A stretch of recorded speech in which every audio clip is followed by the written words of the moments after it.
And we're live. I'm getting text messages telling me that Shannon Sharpe was accused of the unspeakable. I'm going to stand with my uncle Shannon Sharpe. I'm going to stand with my uncle Shannon Sharpe. I'm going to stand with Uncle Shay Shay on one condition. Uncle Shay Shay, no more snow bunnies after this scandal. If you cannot promise me that you will never seek the company of another snow bunny, I cannot stand with you. Uncle Shay Shay. Uncle Shay Shay. I'm standing with you, Unc. I think it's a scam. I'm standing with you, Unc. I think it's a scam. I'm standing with Uncle Shannon Sharpe on this one. I'm standing with Uncle Shannon Sharpe on this one. But Uncle Shay Shay, no more bunnies after this. Can somebody confirm if he's being accused by snow bunnies or Afro-Queens? Is this a rice bunny situation? Is this a snow bunny situation? Is this a sand bunny situation? Is this a salsa bunny situation? Shannon Sharpe, I'm going to stand with you. All right. Hello. And welcome to Media Studies. I'm James Brown. And I'm here with Savvy Reyes Kulkarni. How are you? I am very well, thank you. It has been a tumultuous but ultimately victorious week for me. I am back from surgery, had storage unit crisis, all sorts of stuff. But I'm great and very happy to be here talking with you. I myself am, let's say it's been a whale of a week. Mostly things I can't talk about publicly. But it's been a lot. And this was too tasty. Like this too, like on the media tip, I mean, you can't ask for much more. I mean, you have ESPN kind of just falling all over itself, just totally like melting down about Shedeur. And you got ESPN melting down about Shannon. And I can't be happier to discuss both things with you. I mean, this is going to be a show. Likewise. I mean, I have to ask you. Yep. Are we witnessing a great American tragedy unfold right before our eyes? Which one? With Shannon. Well, with Shannon specifically. Shannon Sharpe. No. You don't think so? No. Look. Great American tragedy. I am like, no. This has yet to play out, though. Unless there's some other shoe that drops that like it. Look. Let me play another video that'll lay this out. Raindrops Media and Night and Day Network, they've been doing yeoman's work on this front. Let me play this, and then I'll answer your question, because okay. For someone who watches this a little bit down the line, I want them to have proper context. Okay. Let me go. My favorite version of this tale so far. I think white women are as great as any other women. But I'm not going to act like I'm not scared of them. I have a reason to be scared. You could be Kang the Conqueror, and they could take your rabbit ass down in 2 weekends. Well, what, Gabby? You're coming to LA tomorrow? Yes. Well, I don't know why you want to go out. Don't worry about it, Gabby. Well, okay. Okay, what? Well, I'm not really interested in getting choked, so I guess we're going. I might choke you in public. Big black guy chose small white woman. Not a good look, Shannon. Not a good look that you do what you think you did to me. To my family, friends, supporters, and colleagues, speak to you directly and from the heart. This is a shakedown. I'm going to be open, transparent, and defend myself because this isn't right. This is all being orchestrated by Tony Busby, who has targeted Jay-Z. Tony Busby targets black men, and I believe he's going to release a 30-second clip of a sex tape that tries to make me look guilty and play into every stereotype you could possibly imagine. That video should actually be 10 minutes or so. Hey, Tony, instead of releasing your edit, put the whole video out. I don't have it, or I would myself. You know what happened, and you're trying to manipulate the media. The encounter in question took place during the day at her invitation, and now that appears to be a deliberate setup, coordinated by Gabby, also known as Carly on OnlyFans. Gabby and Tony Busby want $50 million. What they're getting is sued for defamation and trying to take me down. My career is all about real talk and honesty. I know my family and fans know exactly what this is about. And I'm going to be out there telling you whatever I need to say, just like I always do. I love all you guys. Thanks. Can somebody confirm if he's being accused by snow bunnies or Afro Queens? Can somebody confirm if he's being accused by snow bunnies or Afro Queens? You know what I just noticed about the Dr. Umar clip? That it was plural in both snow bunnies or Afro Queens. Well, shall we go further down that rabbit hole? Well, but I mean, it looks like multiple snow bunnies. It is now, but it wasn't when Dr. Umar issued his conditional statement of support. I will stand with you if you pledge to me to give up snow bunnies, which is hilarious unto itself. Yeah, on By the way, many levels. So many levels. By the way, I've said this before.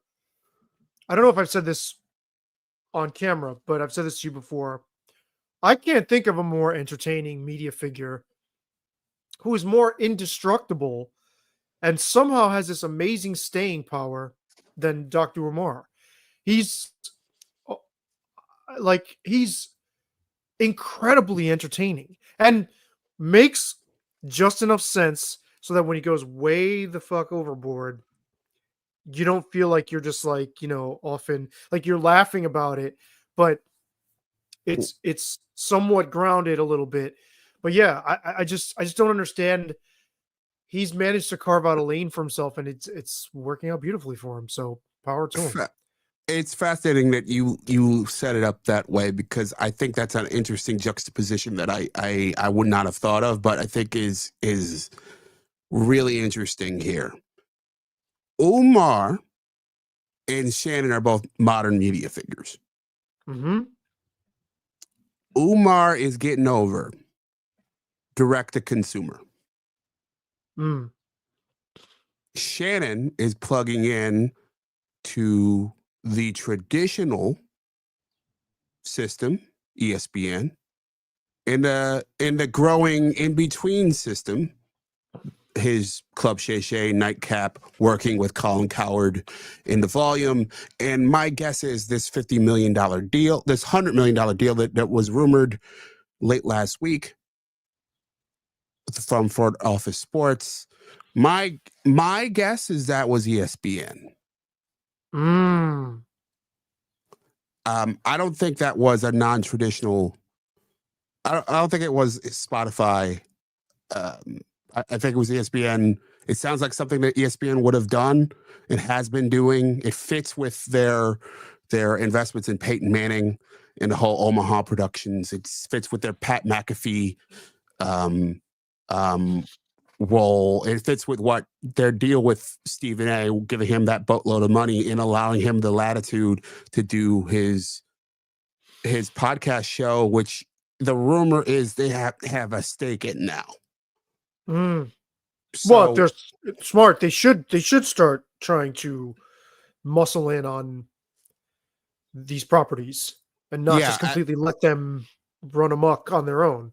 exactly. As they build their lanes outside of ESPN, that they at least have a piece in these alternative worlds. They attempted this with Grantland. They attempted this with 538, but those were full-fledged, in many ways, traditional media outlets. Sure. These are very stripped down operations that they have a stake in, and that they are, they have rather large contracts with, but they don't have to micromanage the production. It actually kind of fits with inside the NBA and the whole deal there as well, where it's like, hey, we don't necessarily have to handle the day-to-day production. We're going to license you. And I think that's so you got Umar Johnson, who has That's Dr. Umar to you. Dr. Umar Johnson, who has you could argue fraudulently, has claimed he's been building a school for 10 years. All right. And has been does paid appearances on podcasts. And he goes around and gives speeches from place to place. That's how I first heard of him. I saw a bootleg of one of his appearances, at some, random club or whatever, where he's talking about, young black boys in is it AHAD? I don't know. But hyperactive young boys and all that stuff, and how ADHD. ADHD.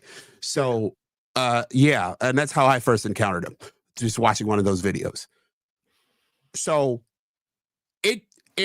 Umar was who's a Pan-African Marcus Garvey knockoff, really. Yes. Who like was also he was also accused of not of sexual assault, but of fraternizing with white women. But it doesn't really matter. By whom?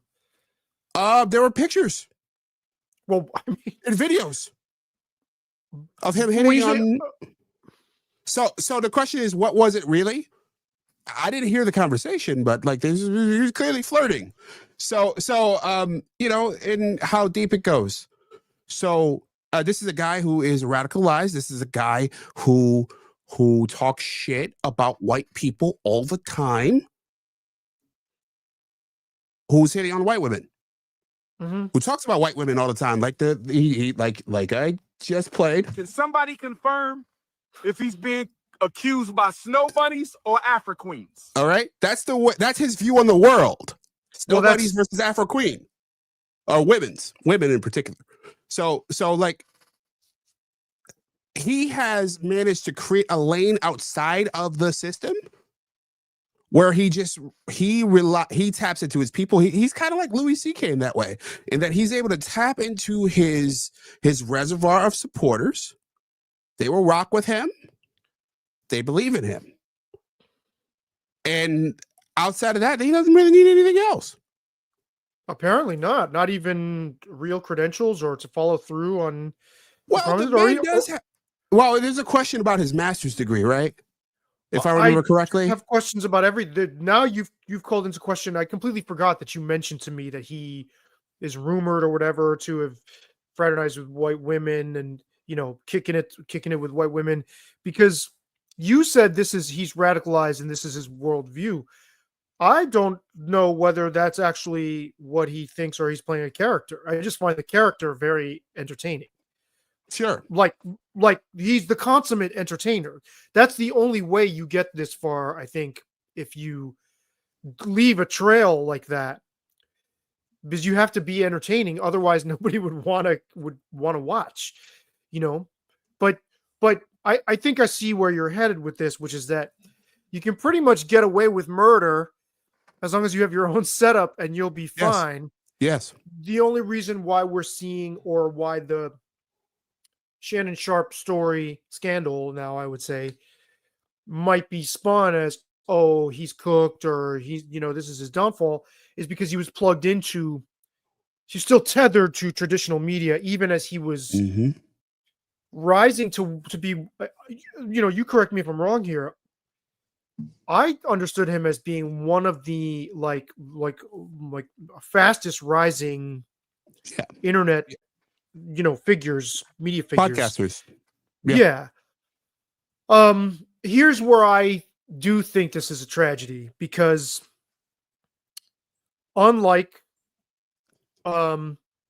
say Matt Barnes and Steven Jackson, right? Shannon Sharpe, set aside the the fake ghetto shtick. Hard to The do that. character. But just set aside his brand for the most part before Sheshe showed up, which I don't even think is all that convincing. I mean, maybe it taps a chord with people who want to see that and they think that's legit. But if you don't see that that's a joke or a parody, I feel bad for you. His brand is very wholesome. He even said it in his I'm stepping aside. I'm here to tell the truth, or I always tell the truth, or something like that. Or did he say my brand is to tell the truth? Mhm. I think hearing him talk that way, even if that phone audio is doctored, hearing that side of him, that's inconsistent with his brand. It's inconsistent with Uncle Sheshe too. Uncle Sheshe is funny and fun and congenial. Shannon Sharpe has been dropping pearls of wisdom from his grandmother and his grandfather and always comes off as so gracious and lyrical. This shatters that. And I think lyrical. Ooh. I think so. I think so. Before he started this shtick, he's always trying to come across. I remember he quoted Maya Angelou once. Whatever. Talking about Richard Sherman. And saying, actually, Richard, you've got it backwards. It's a privilege to play in the NFL. And he quoted Maya Angelou, and it's like that's the persona that's how he was presenting. Now, I'm going to choke the shit out of you in public doesn't line up with that. And so I think he's going to lose some of his luster publicly. Yes, I think you're right. You can basically do anything and you'll still have your core fans. But Louis C.K. is a great reference point here because he was practically revered in mainstream. I mean, he was being upheld as a fucking prophet almost. Yeah. There were memes of him spouting all sorts of wisdom. And I remember thinking at the time, before the scandal broke, I was like, why the fuck is everybody treating this guy like he's like, the Dalai Lama or something? Like he's got some insight. And now he's got his own people, but he doesn't have the same profile that he once had. And I think Shannon's headed for the same destination where he would have been. I mean, think of his career. NFL Hall of Fame, low round draft pick, which is we get into that in a moment, right? Works. It's just like what George F. Will said about Pete Rose in Ken Burns's baseball documentary. It's like he fucking willed himself to greatness with the work ethic. NFL Hall of Fame, one of the greats in NFL history, then becomes a broadcaster. Mm-hmm. And along with Skip Bayless, becomes one of the, exemplary, the consummate broadcaster, really hones his skills, gets maybe not to the top of that game, but he's nipping at the heels of the top. And then while being, transferring from FS1 to ESPN, then just starts completely killing it with not one, but two podcasts. Okay. And then this, just on the eve of his, purported $100 million windfall payment. Look, the thing is, what happens if 20 other shoes drop and all those settlements just bleed the guy dry? Then I think the public perception does change and does matter. Yeah. Maybe.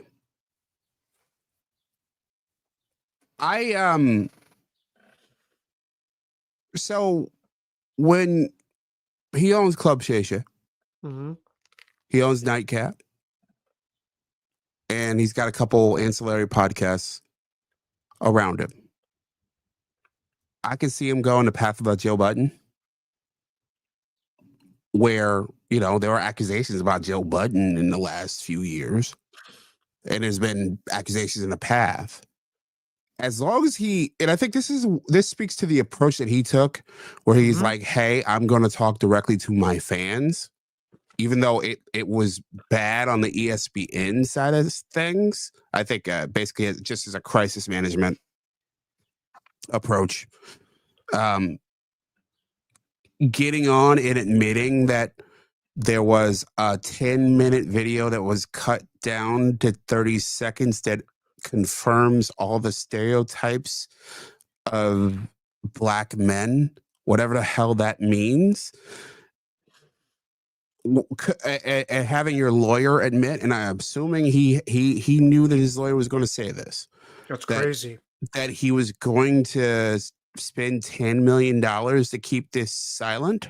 Right, that they were in negotiations, they were on the verge of settling, and he was willing to settle at 10 million prior to this even being filed as a lawsuit, which I don't understand why your own lawyer would admit that. It just looks horrible. Yeah. Regardless of the legalities, and I know there are lots of people who sing that tune. Settling is not the same as admission of guilt, but settling for 10 million. It's a whole other ball game than settling for. Yeah. And even for him, a guy who's made a lot of money in his career, he didn't make 10 million is not throwaway money for Shannon Sharpe. No. And the fact that she turned it down. Yeah. What does that tell you? That she's got more. That Yes. she at minimum knew about this other stuff, and that she and her attorney, Tony Budsby, which he was correct in saying. I mean, this is a shakedown artist. Oh, for sure. But he is, but at least she and her attorney at minimum knew that they had enough to embarrass the hell out of Shannon. Right. And I guess what you're getting at is that the embarrass the hell out of is not necessarily enough to do as much material damage to a career as it once did. Yeah. But even you, when we were talking about this privately, said he's definitely taking a hit. I don't think, I think ESPN is completely done with him. I think that statement of in the short term, I plan to return to the end. No, there's Long no term? way. Oh, They're fucking out of there, dude. There's no way. I don't know about that. No. Long term? I don't know about that. So you're thinking they're making the calculation, we need this guy because he's such an internet star. No. What I'm making the calculation is that the media cycle moves quickly, and that 2 years from now, 3 years from now, this could look very, very distant. What if it's still going 3 years from now? What if he drags it out in litigation and it just endlessly? What if it's a Deshaun Watson too? It's not. Watson had 30 accusers. Why couldn't? I'm not saying it couldn't. Maybe it could. Watson was a class action. Now, if this becomes a class action, and I know in one of the things we have not talked about, because there were 2 other lawsuits, including one at FS1, Jason Whitlock, the Roton one, has alluded to other allegations at CBS Sports. For years, he's been saying this. Yes. So, if this does snowball, then that's a different calculation. If it kind of stops here, I could see in not 6 months, but a year, 2 years. No. Yeah, absolutely. No, you know why? Here's why that won't. I'm betting that won't happen. We should bet like, I don't know, $1 or something. Okay. Done. Okay. Or like a lunch at fucking, I don't know, a taco place or something. Okay. Here's why. So I'm not surprised that he took an aggressive, let's flip the script kind of approach. And I'm not surprised that more people are not coming right out and saying, this is a shakedown. I'm being extorted for money, right? What I am very surprised, the reason I am surprised that he took that approach, knowing what he knew, the dirt she had on him, that to me surprised me. So I'm not surprised someone in his position would do that, but knowing that she has leverage with more and more and more dirt. The thing is, you don't have to prove that someone's guilty, but you can muddle. Breaking news. Okay. Shedeur Sanders is off the board. Okay. He's a Cleveland Brown. Okay. We'll get to that. But you don't have to prove someone's guilt. All you have to do is muddy the waters like crazy. And that he would think, okay, I'm going to release text messages that she sent me, and that's going to make me look totally in the clear and convince my people. That to me is a drastic miscalculation, because as Jason Whitlock has been saying, he knows he's got skeletons in his closet going back a long time with multiple people that, again, he doesn't have to be guilty. It's just the way it looks, the way it sounds. Even if they were doing role play, I'm going to choke the shit out of you. You get enough people to spin that and say, he did this, he did this, he did this. I think ESPN, there's no way they want to go near that. With details emerging all the time. How about I play devil's advocate for him and then ESPN? Mm-hmm. Which one do you want me to do first? Him. If you are, let's say you are Shannon Sharpe, and you got allegation, let's go back further. You go from a low-end prospect to a Hall of Fame football player. You win I think he won 3 Super Bowls. Yes, he did. 2 with the Broncos and 1 with the Ravens. And then you become, you go to CBS and you get away with that allegation there. Mm-hmm. Then you go to Fox, you get away with other allegations. And then you go to ESPN.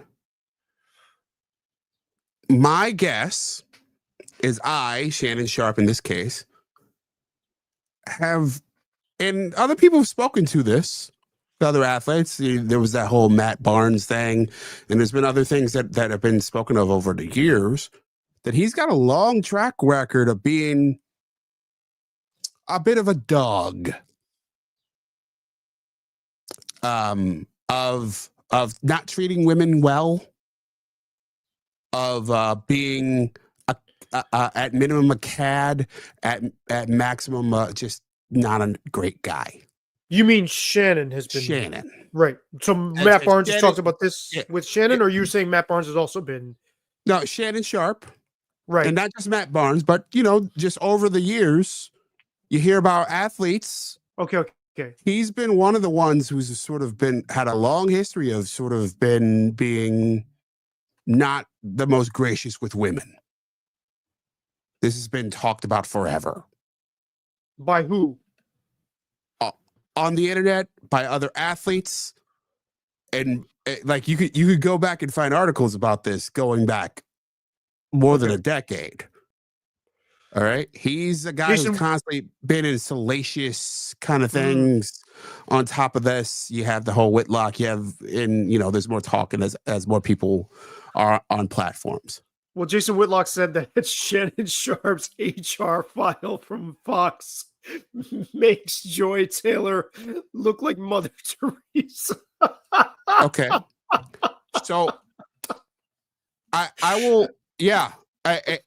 Let's take Jason at full blush first. All right.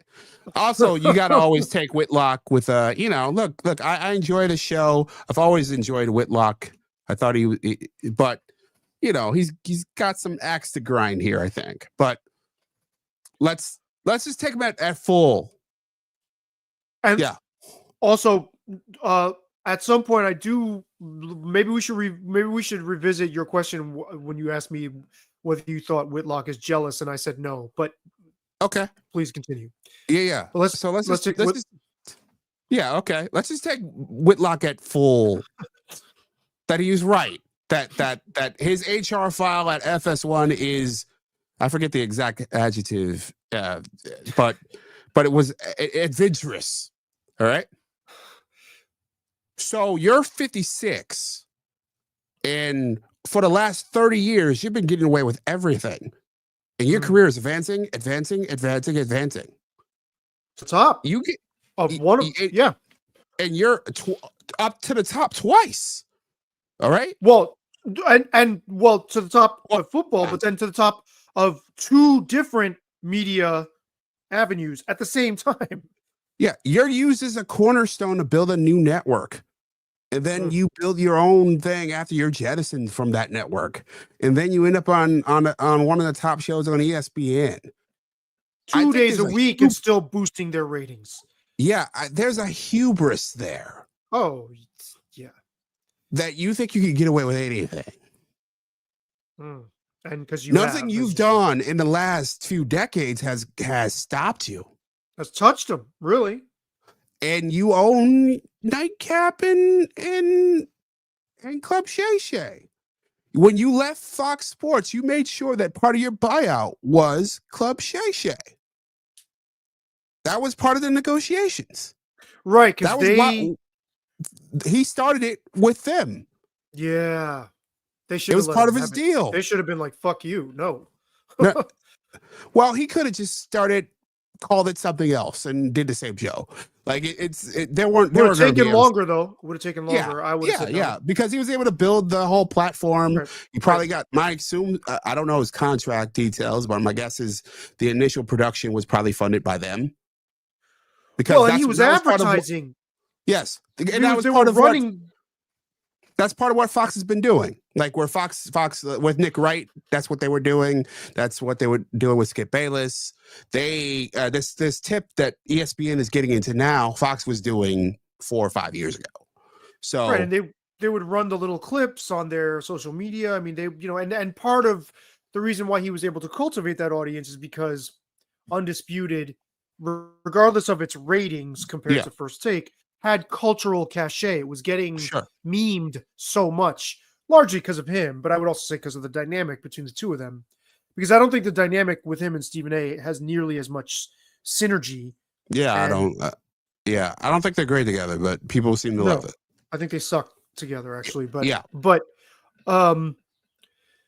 right. So you're saying you gotten away with this song. There's a hubris there, but shouldn't you have a clue when the person you're offering in negotiations to offer a $10 million worth of hush money isn't biting? Shouldn't that be a shot across the bow, at least for your lawyer, to be like, dude, you might be the fucking Titanic here about to hit an iceberg? Yeah, but here's my guess. Remember, he was negotiating at this point. The last reports I saw was 2 other settlements for close to a year. Maybe longer. I think it was actually longer. I thought one was 2023. So we're in 2025 now. My guess is Tony Busby hit fast forward. Tony Busby probably saw what we saw last week.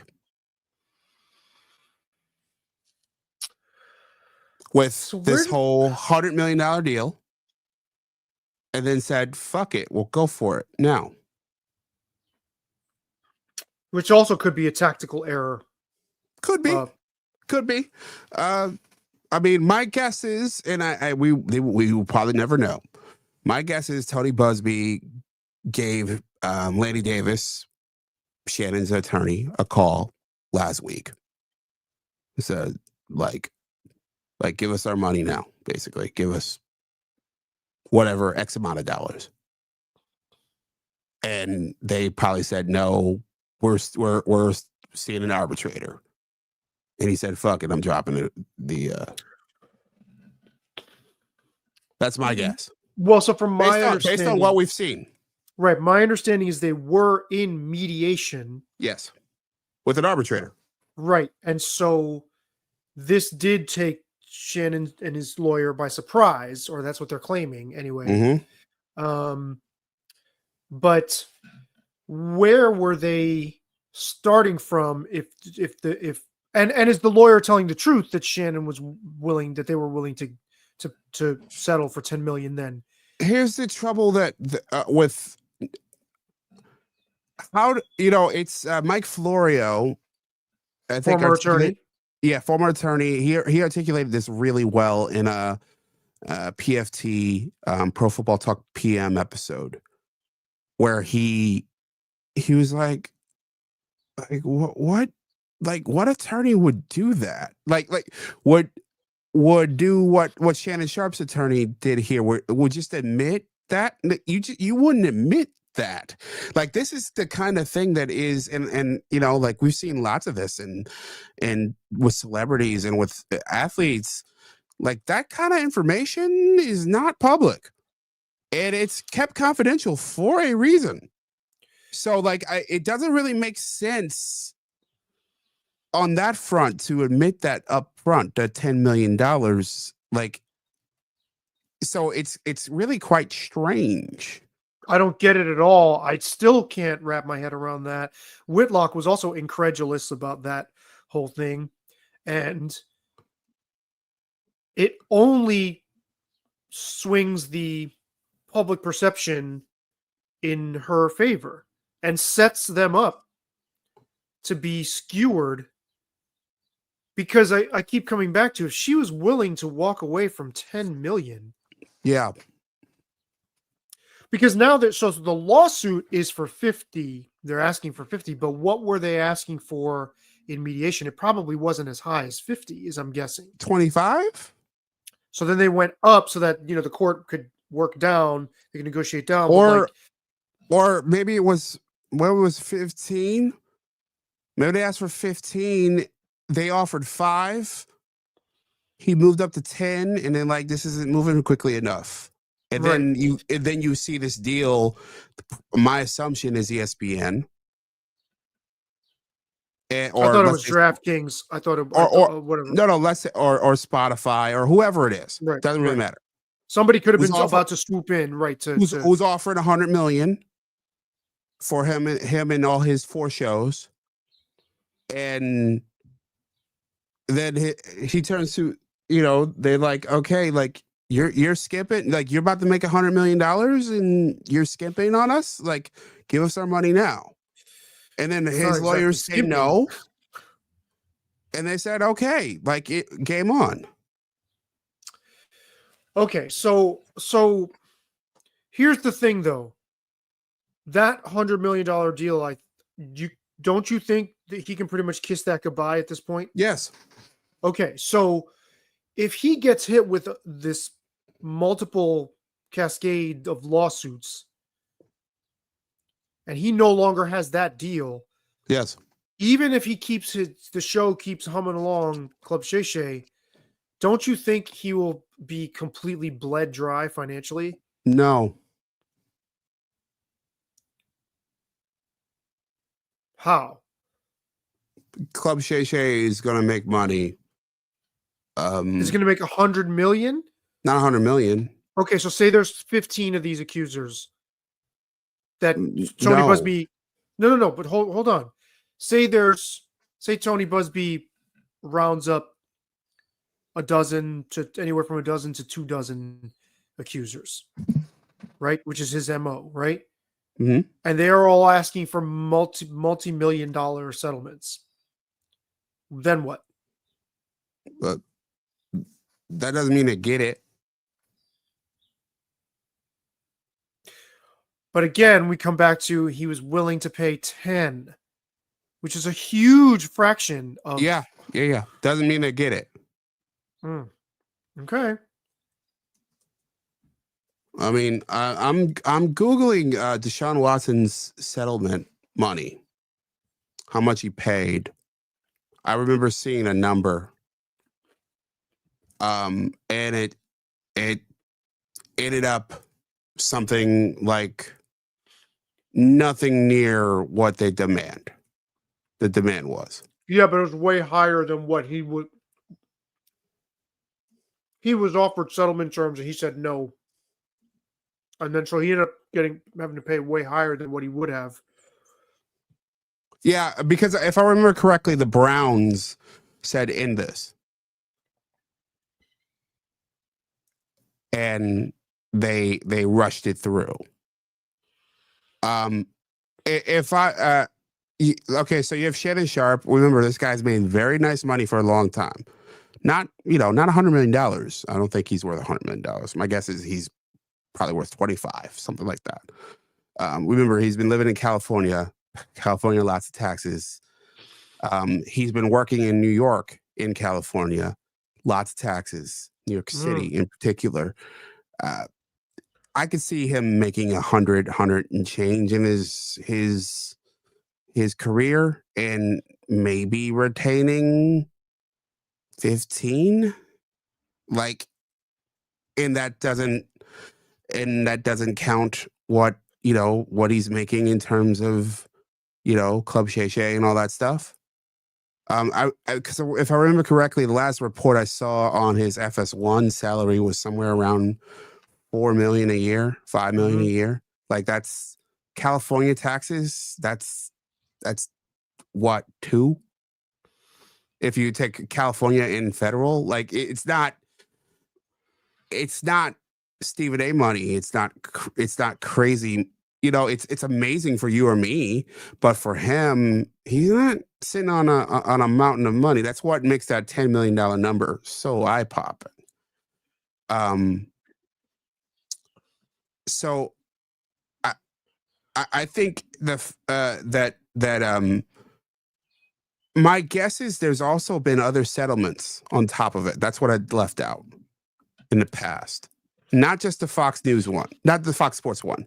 Not just, I'm assuming CBS. My guess is that there's others as well that we don't know about. But then if that's the case, he must have an inkling that there are other people who could always come out of the woodwork, other women. Yeah, to demand. My guess is NDAs, but even though those aren't bulletproof, but like that's what I'm guessing is, and there might be others, yes, out of the woodwork, but he's got the hubris. None of this has touched him.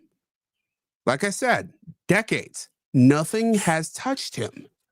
Right. So this is where I'm going to. So yes, totally, you're right about that. But consider this: hubris. Yes. Will he be able to face his audience? Again, this is not his brand. Yes, there were these rumors. No, I'm talking about to continue to perform. Deshaun Watson Nightcap played like is still shit. on. Nightcap's I know it's still still. on. I know it's still on. Oh, hang on. Yeah. I know it's still on. From what I heard, I don't know. I don't remember who said it, but there was. They were watching the one of the episodes for the draft, the NFL draft, and said that he sounded rattled. But I didn't see it myself, so I don't know. Deshaun Watson played like shit after this all exploded in the public eye. Part of hubris, unless you're like a full-blown narcissist, is managing your presentation. And if that bubble gets burst, will he start to slip in his... Will he stumble in being able to do the job the way that he had been doing before? Will his performance slip? And that we don't know. In the short term, yes. Like, will he have the yips, basically? In the short term, yes. Hmm. Long term, no. Hmm.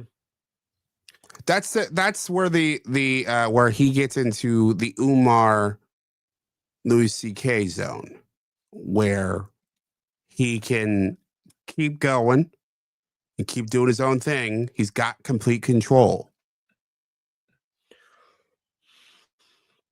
Well, Louis C.K.'s act changed. Yes, he's retained his audience. Now he seems bitter all the time. Yeah. It's a different thing. And maybe he does that.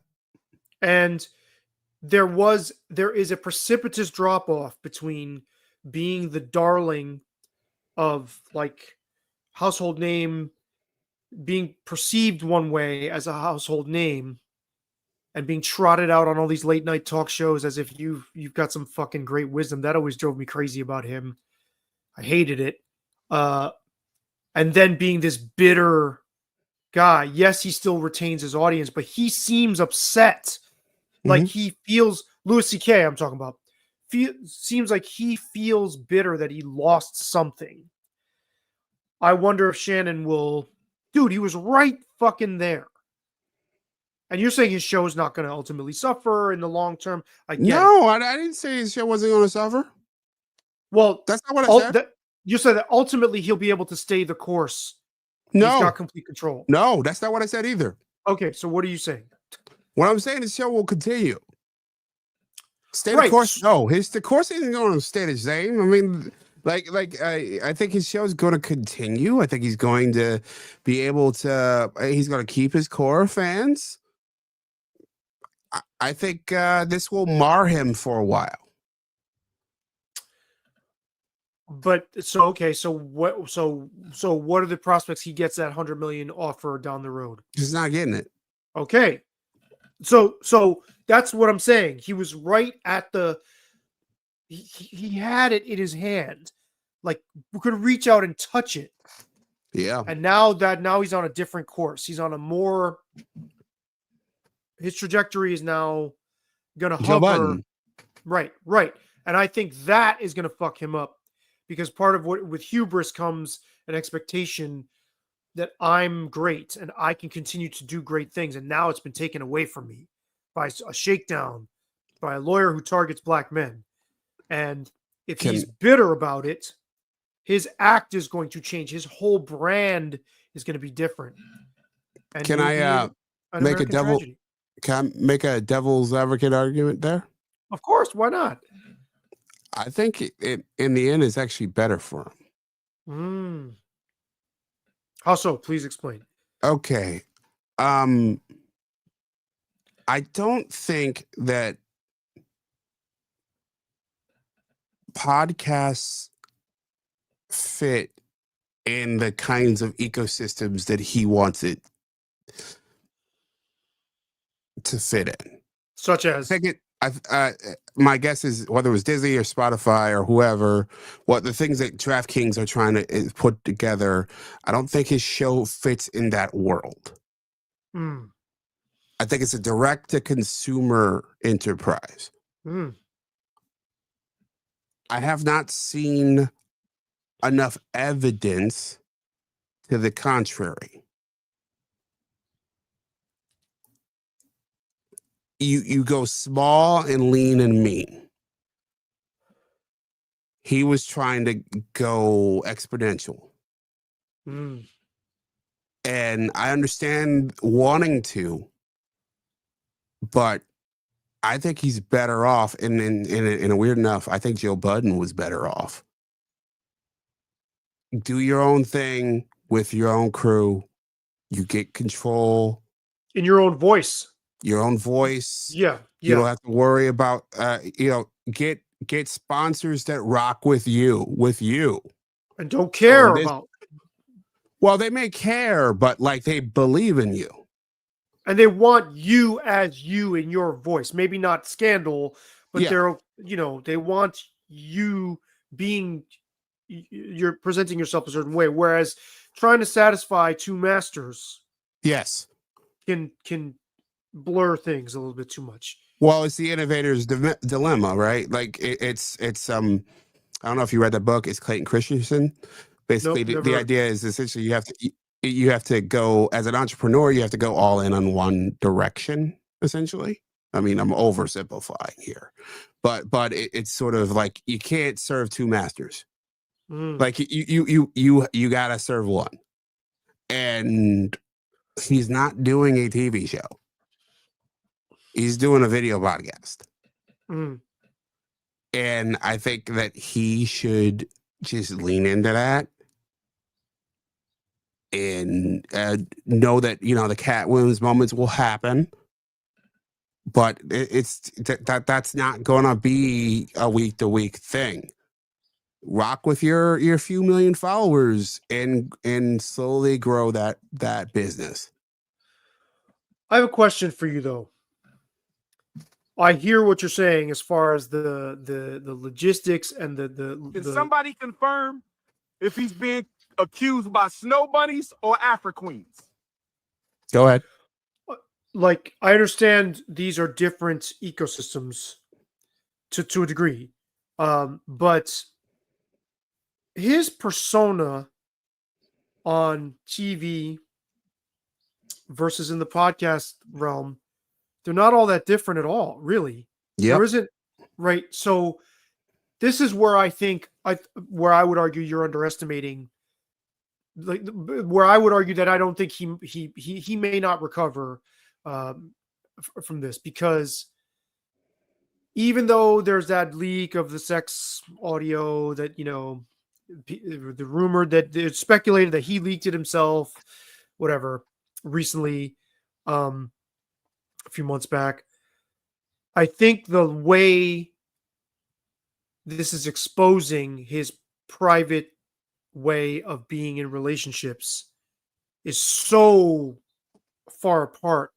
from the guy we know and love on our screen, dropping these little pearls of wisdom and humor, that I wonder how much of his audience he's going to lose. Because it's not like his podcast audience was like, oh, we want the raw, uncut, you know, foul-mouthed, choking bitches out kind of guy. It's not like that's what they wanted. Whereas on Disney, he had to button himself up. It's not like Steven Jackson. The difference between Steven Jackson on Fox and ESPN versus on All the Smoke, right? He's basically the same character in both domains. So I wonder about that. My guess is I stand by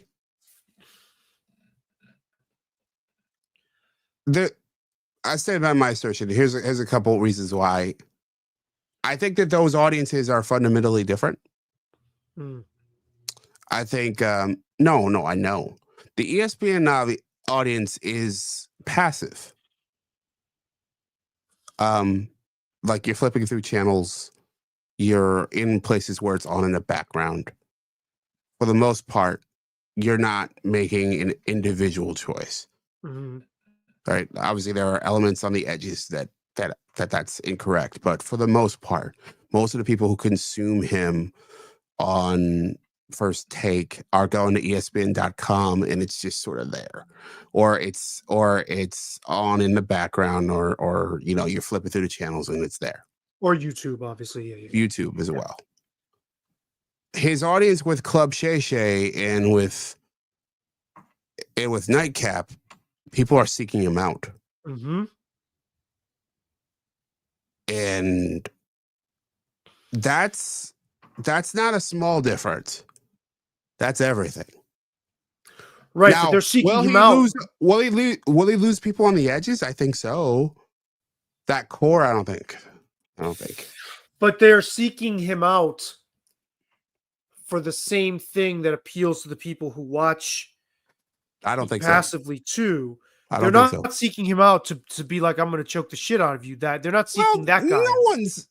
Because he's not Andrew Tate. He's not Andrew Tate. He doesn't talk about like that all the time. Right. But that's my point, is that I think a substantial number of those people are gonna be like, I don't want to rock with this fucking guy anymore. They liked what he was saying on the show. They didn't sign up for this. Now there's a lot of people that are like, oh, it's a shakedown. He's being blackmailed, whatever. But I think there are people who you almost can't help it. Even if you don't think the person's guilty, just having the taste of something that just kind of is like a foul taste associated with the person can get you to be like, nah, I'm good. I think we'll see. You're like Don Amici. You're like Don Amici, and I'm like the other guy in Trading Places. We're making $1 bet on whether someone's life is ruined. Right. Shannon Sharpe is Dan Aykroyd. Right. Um, Oh, I wish you had a visual of the Christmas when he's Santa and he's eating. He looks Yeah. all fucking horrible. Yeah. um,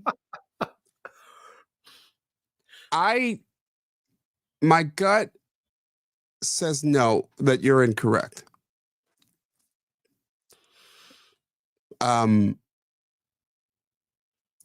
And there's also another element of it that I think that you're leaving out. There's a presumption that a large part of his fans even would even know that this happened.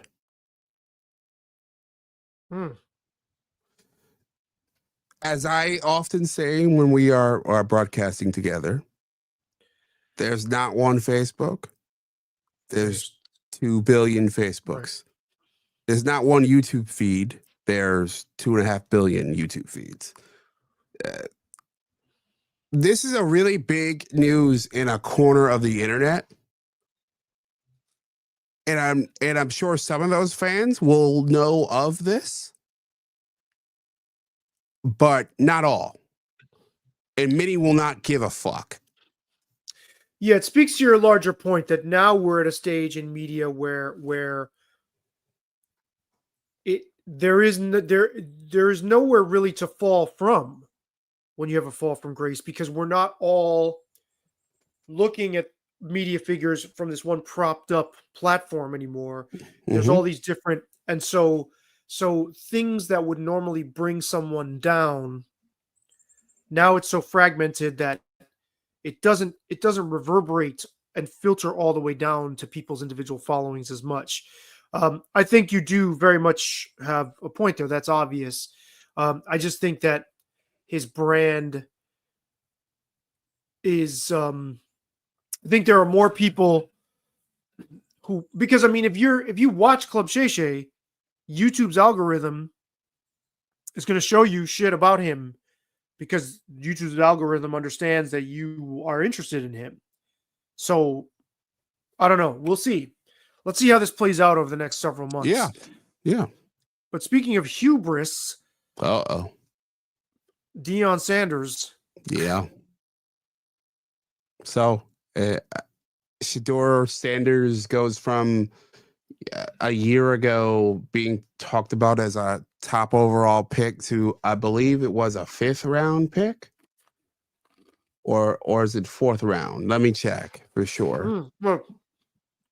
Yeah.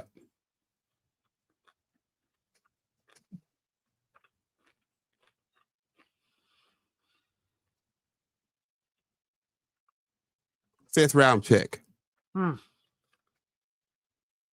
And let me bring up the article real quick.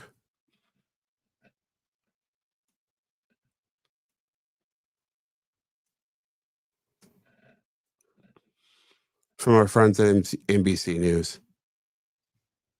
He even got a breaking news chyron, which speaks to so much of the issue with Shedeur. He's a guy whose name became bigger than his game.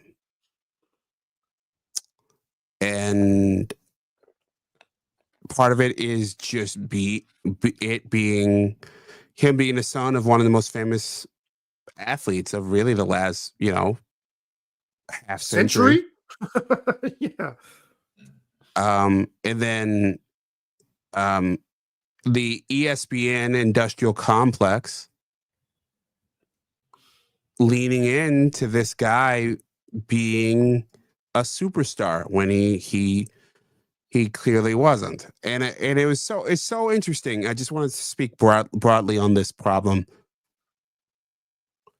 ESPN invents reality. And this is the power, and this is why it actually connects to the Shannon Sharpe thing, but I'll get there later. ESPN decided that this kid was going to be a superstar. That he had to be. His father spoke it into existence. He played well. He played with a superstar, Travis Hunter. And the presumption was that that's what he was. Now, if you watched and consumed content outside of the ESPN ecosystem over the last 5-6 months, you started to hear like his arm is not great. Like you started to hear he's not as athletic as he thought. You start to hear maybe he's not a first round pick. Maybe he's a second, third round pick. You started to hear this other stuff, this stuff that Mel Kiper in the ESPN world just didn't want to happen. Yeah, they're like allergic to it in much the same way as when you send me these links that are coming from certain sort of predictable media sources that are incredulous that, you know, alt-right comedians like Andrew Schultz platform Donald Trump, and they're the ones that, you know, like it's just like, whoa, how disconnected are you? That's what that reminds me of. It's we got what's up, Queen Shay? So we got ESPN just is sort of detached from the rest of the world, and it's holds such a preeminent place in sports media. It dominates so much of the conversation that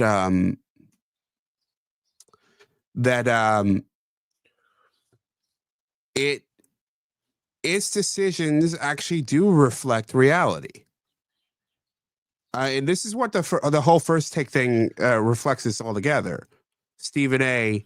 and Shannon Sharpe and all them, the endless LeBron, Michael Jordan debates, the endless Dallas Cowboy talk, the endless sort of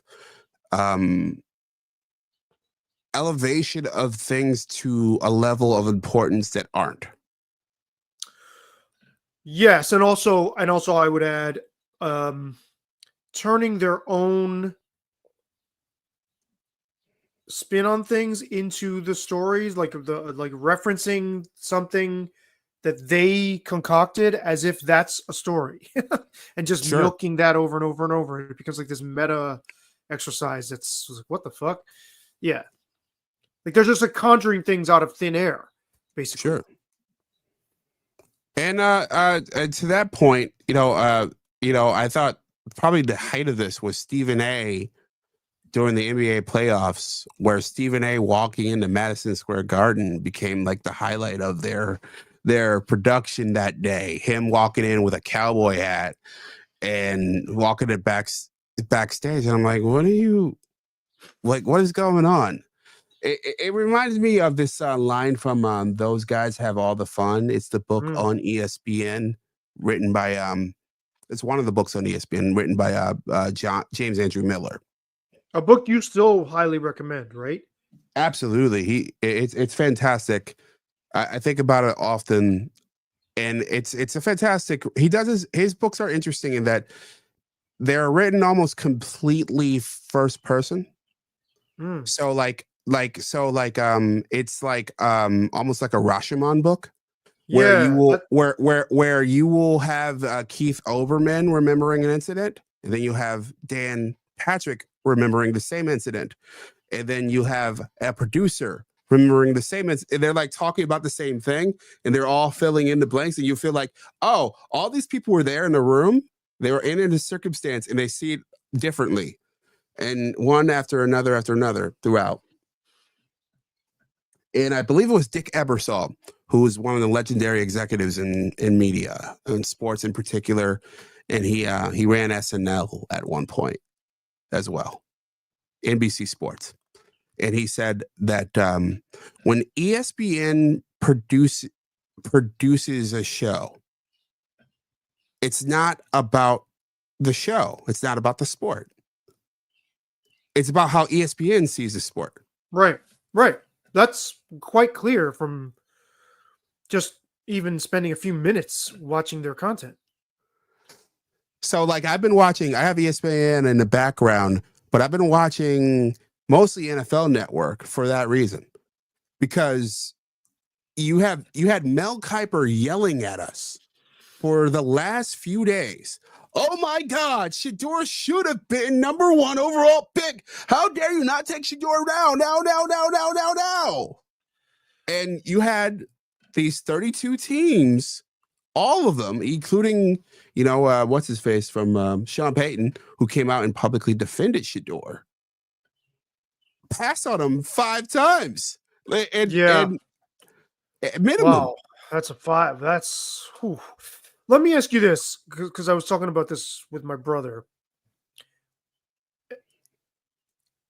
How much of this do you think? Because my brother and I were texting, and I was like, if I'm an NFL team, even if Shedeur is the prospect that he's touted to be, there's no way in hell I'm letting Deion Sanders hijack my franchise and all that fucking attention and all of that noise. So you're talking strictly at the football level that you don't think he has the skills to warrant being a first round pick, but is he like a 5th round pick? I mean,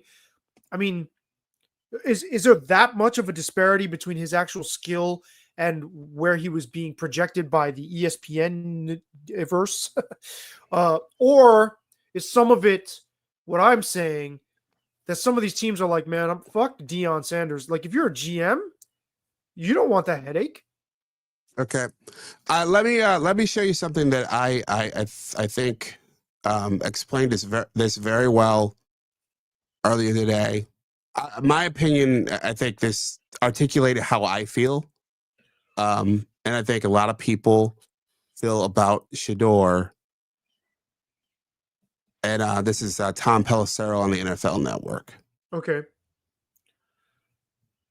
Mike, it was not a shock within the NFL and team buildings when Shedeur Sanders did not go in the first round. I would fairly tell you it is a surprise that he is still on the board at the start of day 3. Philosophically, some teams feel like if you are drafting at the quarterback position specifically, if you think you got a starter, you take him in round 1. If you're drafting somebody to be your backup, you don't want to do that until day 3. I spoke last night with one general manager who is considering taking Shedeur Sanders today. He pointed back all the way to March 2024 and something that Shedeur's father, Deion Sanders, said on a podcast talking about both Shedeur and Travis Hunter, saying that if they are drafted by a team that they don't want to go to, he's going to step in and pull an Eli, meaning force those players to not actually go to that team and try to get them traded.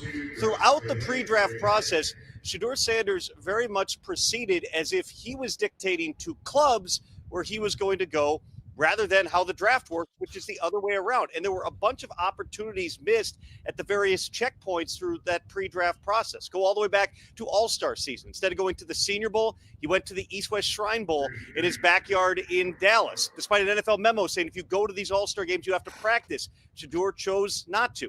At the Combine, it is now well documented. Some of his formal interviews did not go well. One assistant coach told me in all his years, it was the worst formal interview he'd ever been through. People said that Shedeur was trying to dictate how he wanted things to go and made them feel small. Even at the Pro Day, the entire Big 12 had an event in Dallas. Shedeur was there, but did not work out. He had a showcase instead in Colorado, all of which is to say for a player who had a variety of questions, both about the talent level, how he would fit into an NFL system, how he would adjust from his play style in college, but also about the potential culture shock of for the first time playing for someone who is not his father.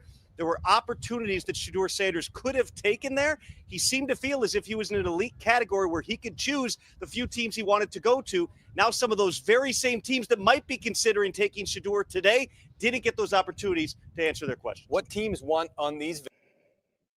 Okay. I mean, that's not inconsistent with what I'm saying. There are other wrinkles to that than my point. You're right. That gives it a lot more texture. But how did he fucking get to that point? Because he's got one of the noisiest, most how did he even think it was within his reach to think to have that much swagger and that much confidence? It's because his dad is an egomaniac. You mean to have to repeatedly tweet on Twitter legendary over and over and over again? Yes. How did he have that? To have an entire room painted legendary in his house. how did he get there? Okay, to think that he would have as much leverage as what that guy was just describing. Yeah. That he's dictating the terms. It's because of his fucking dad. Well, because of his dad and ESPN. Because they're busy licking Deion's balls all the time. Yes. And and Deion set him up. Look, Deion set him up very well. Deion got a generational talent to play with him and to play wide receiver for him. And Deion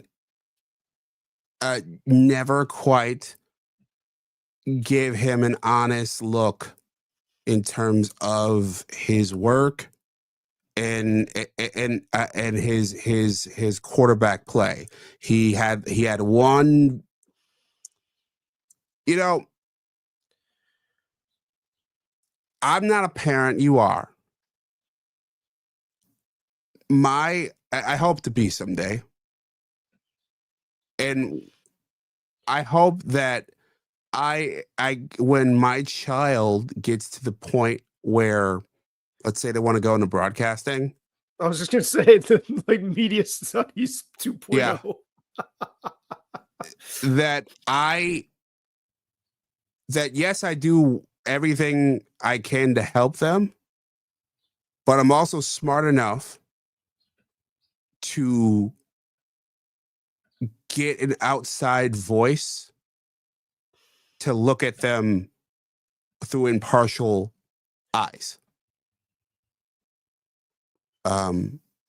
Someone to tell me the truth, because I'm as a dad, you're going to look at your kid through blinders and instead of, making sure his kid, got, training, and tested by fire, instead of making sure his kid got tested by hardship, by really being tested. Also, not to cut you off, I'm sorry, but the hubris thing, I think Deion, because Deion was such a force of nature, talent wise. I gotta go for a moment. Keep going. Oh boy. Well, I was gonna say, because Deion is such a generational talent, I think he made the mistake of presuming that just because this is my offspring, that this kid, my son, can go on, or my sons can go on and do the same thing, and they are somehow going to reflect me and be in this lineage of greatness. And man, I just think that's so much to put on your kid. And James was getting at, imagining what it's like to be a parent. I don't have a kid at that stage. My child is still young and is not at the point where she's exerting her or asserting herself in terms of any kind of like mature achievement. There's things that are starting to show, though, right? Some tendencies. And there's so much to say about parents like Deion and LeBron with Bronny James. I was going to ask you about that, James, JB. Like, that's what a similar scenario, parallels or contrasts you see there. And, I can fault Deion, and even to a slightly lesser extent, LeBron, and somebody like LeVar Ball. I'm sorry. Yeah. And for pushing their kids so much, and then they get them to the door, but then they put so much pressure on them that then it's too much for the kid to carry. It's like, wow, you really did this. Like LeVar Ball, he spoke it into existence that his son was going to start for the fucking LA Lakers, and he made it happen. And then what does he do? No. Here's what I think those are three distinct situations. Two of the Ball brothers, LaMelo and the guy who is in Chicago, but two of the Ball siblings were actually high level talents. Super high level talents. They were NBA lottery talents that were going to be in the NBA lottery no matter what LeVar did. So I didn't know that. Yeah. Okay, LeVar so he fucked it up. He fucked it up for them. No, they got drafted. Yeah, but They got drafted high.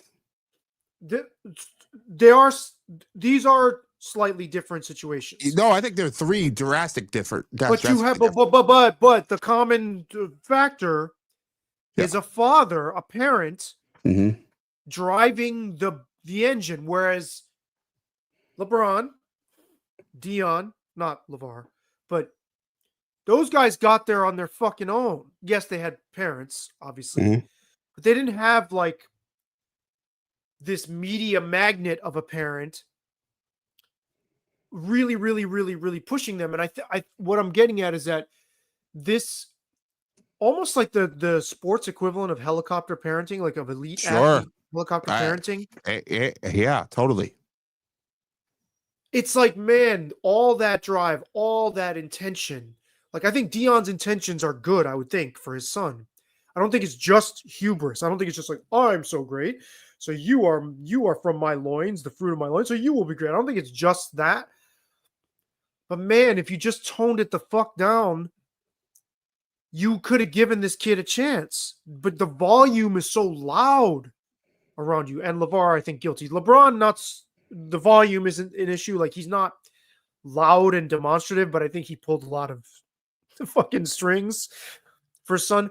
But it's like these dudes, they're the modern equivalent of like, they don't know how to let their kid rise to the challenge on their own. Sure. Right? Just having the name Sanders was enough to get his son maybe a little bit more of a look and a slight advantage and also expectation. If he had just known how to hang back, would his son not be in a better position?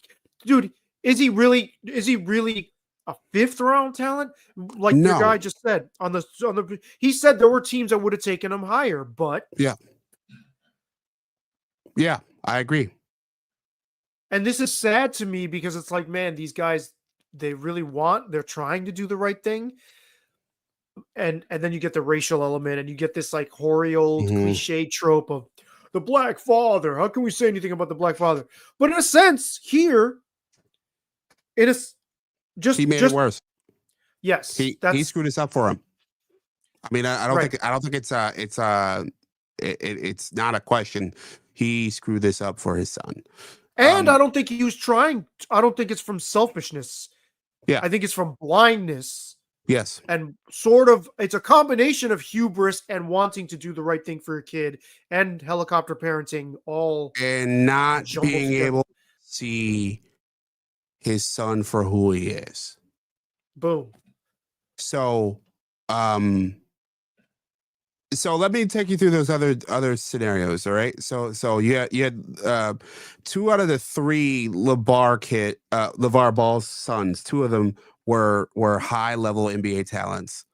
One Lonzo got injured, but he was a high level talent before his injury. LaMelo is a high level talent. He just signed a $200 million contract. Like that's the kind of talent we're talking. Like, all right. And the younger son, I think LiAngelo is his name. Not that kind of guy. He's just not that kid. And it happens. Like he's awesome, but he's just not an NBA guy.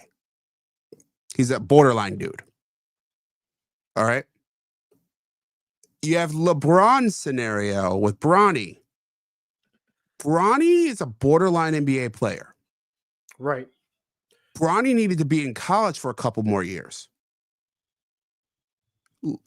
And LeBron decided that he wanted to have his King Griffey Jr. moment with his son. And he demanded softly, as athletes do, probably not directly, but indirectly demanded that he play with his son in LA. And they obliged him. But this is the thing. Did he fuck his son's chances up? Probably. Of developing into an NBA player on his own right. Probably. By wanting that with his, like, that's your fucking dream. Yeah. And this is easy for me to say because I'm not in that position. I don't know if I won't need you or somebody else to be like, yo, back the fuck off. Yeah. Of your, and this is the other thing too. So there's an old late jazz figure named oh my god, why can't I remember his name? I think it's Chico O'Farrell. No, Arturo O'Farrell. Anyway, I interviewed his son. And so the older O'Farrell was instrumental in bringing Cuban Latin jazz elements to people like Dizzy Gillespie and popularizing them among American jazz musicians. So he's very highly regarded. His son is also a band leader, like a conductor. He was leading the Afro-Latin Jazz Orchestra from Lincoln Center, doing his father's material, touring around his father's material. Early in my journalism career, I interviewed him, and it fucking shocked me. The guy tells me, now he's in the middle of touring a tribute to his dad's legacy and body of work. His dad has passed away this morning. He goes, oh, he hardly ever talked about music with me. We didn't really talk about it. I got the sense he felt threatened by me. Wow. And I was like, wow. And I thought about this because I don't have this problem. The first thing I knew in my life was that I was not going to be a doctor. Grown-ups would ask me this all the time when I was like 4 years old. Are you gonna be a doctor? And for those who don't know, Sabby's dad is a doctor. So, and I was like, no, hell no. And I mean, obviously, even if I did do that, my dad's like not famous and you know, any of that. What must this be like for kids? Dude, if you're Deion Sanders' son, I think even Deion isn't even more. I know LeBron is a bigger star, but in terms of accomplishments, I don't think so. Okay, but in terms of accomplishments in his field, you don't really get higher than, you know, like he is undisputably one of the greatest. How the fuck do you feel as his son going into the same line of work? How do you feel as LeBron James's son? You know, I actually talked about this. How do you feel as Bob Dylan's son? Yeah, Jacob Dylan. I mean, Julian Lennon, right? Who I really, really like, by the way, his music. But I mean, my God, it's like, how do you put up with that? And I think in previous generations, to contrast this, right, with generationally, I think people like John Lennon and Bob Dylan maybe were neglectful and did not support, or this Arturo O'Farrell's dad, fucking hands off, like you're on your fucking own, kind of. I don't know that for a fact about all of them, but now you get the helicopter. I'm push. Like, hey everybody, this is my son, and it's like it's swung too far the other way. I wonder if that's what we're seeing. Yeah, I think so. I think that this is definitely like I think we're back to hubris, and we're back to sort of self-absorption. I think these dads, you know, they're not allowing them to I can't, you know, it's interesting because, you know, like you also mentioned race a bit ago, and like there's all these people who have sort of spoken to how they think that all of this is sort of how do you say it? That this is bravado. This is a cocky black quarterback, cocky that they're being treated this way because they are black, and I don't see it. I just don't see it. Right, he's being punished for being the cocky stereotype. You know, yeah, right. And there were no, both these athletes and their fathers. Yes, and who was it? Jason Whitlock. Oh, of course, we'll get to him. Played a clip of Ryan Clark saying, "How come, you know, this is happening to Shedeur? What happened with somebody like Baker Mayfield and Johnny Manziel?" And so it cuts to Jason Whitlock making that face, and he goes, "Ryan Clark is brain dead, and he's a liar." And I thought I was like thinking, I wasn't thinking he was brain dead and a liar, but it's like, dude, people tore the shit out of Johnny Manziel. They tore him up. Yeah, yeah. And Johnny Manziel dropped in a draft dramatically too. Not this bad, but he dropped big time. Right. So what the fuck is he talking about? Like that this is and there is something. Also, I wouldn't necessarily want to be comparing myself to Johnny Manziel if I am Shedeur, because Johnny Manziel was out of the league in like 2 years. Right. Well, that he didn't compare himself. Ryan Clark was doing this on his behalf, as if Yeah. there's a double standard. And I think there's a real pervasive malady in American Black culture where bluster and overconfidence is perceived to be powerful and threatening to white mainstream America, when really it just seems compensatory and insecure. And I've said this before when we were talking about Shaquille O'Neal. That's the last fucking person on earth that should be bragging, and it seems to me should need validation from the public about whether Shannon Sharpe thinks he's one of the greatest players or not. It's like, dude, you are. Like, the fact that you are so sensitive about it says to me you're fucking insecure, and blustering your way through it doesn't convince me of anything. Dion is another one. It's not that America wants Black people to be so passive, and quiet and like little church mouses and submissive. That's not the fucking issue. The issue is it doesn't come off as confident. It actually comes off as kind of over the top and compensating for a deeper insecurity, and that's hard to watch. And Shedeur Sanders with legendary, dude, if his dad was just an everyday dad that nobody fucking knew, that was not a famous person, was just a dad who coached him, I fucking guarantee you he wouldn't be painting his room like that and stuff, or having a press conference like a broadcast. Yeah. I mean, this is hugely humiliating for him. After he doesn't go in the first round. Right. Turn the fucking camera off. Yeah. So it's what confidence is not bluster. And this is also what bothered me about LeVar Ball too. But I guess in LeVar Ball's case, it works. You can bluster your way. Well, I don't know that it worked. I mean, he got lucky. I mean, it's like he's just not, like, his kids were just better. They were what he said. They happened to be what he said they were. But I mean, Lonzo ended up getting traded from the Lakers. So yeah, Lonzo. Well, it doesn't matter if Lonzo gets traded from the Lakers. I mean, being in the league is just sure, okay. But what he said, his vision board thing. Oh yeah, with the dumb Laker thing. I don't. They think were all going to start for the Laker, was it? Yes, but what I'm saying here is, yes, those kids are obviously very, very talented. But the fact that he pinpointed a target and he fucking hit the bullseye, he actually made it.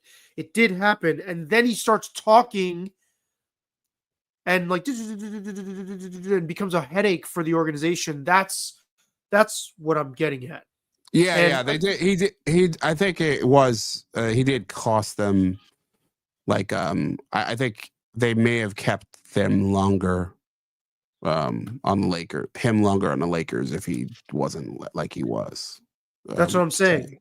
So this is like the elite athlete version of the little league parent that fucking like starts screaming in the stands because their kid, got struck out, got called for a strike or something by the referee. This is the same phenomenon at work. And look, there before the grace of God, we don't know. Like, yes, I'm a parent. I'm not in anywhere close to what Deion Sanders or LeBron James's position or even LeVar Ball's position would be on this. I just hope and pray I have the grace to either, and the self-awareness to step back if I'm overdoing it, or that somebody else, that there's a pushback if I do. We'll see. Right. So to put a full loop on those three situations, the Shedeur circumstance, Shedeur was, as Tom Pelissero said, I think he's a second round, third round talent. And there are guys like that who've made a lot of money. Kirk Cousins, Oh, sure. Andy Dalton. These are guys who've made multiple. They've made more than $100 million, and it's all what he's going to do with what his time with the Cleveland Browns, and with whoever. By the way, Dion literally tweeted, I think it was 8 years ago. I just saw it, that his son will never play for the Cleveland Browns. Oh, wow. Can you imagine that though? Can we try to put ourselves? I mean, I'm curious to what you think. Right? What if you're not even famous, but what if one of your parents or your dad specifically Yeah. is super accomplished in his field and you follow in the same field? There's got to be some unease or something with that, or pressure. Yeah. Someone who we both know, it's in that circumstance, but I won't go there on Mike. Oh wow, okay. I'm having trouble figuring out who Yeah, you're yeah. talking about, but okay. Yeah, like it's hard for me to imagine. Like, look, I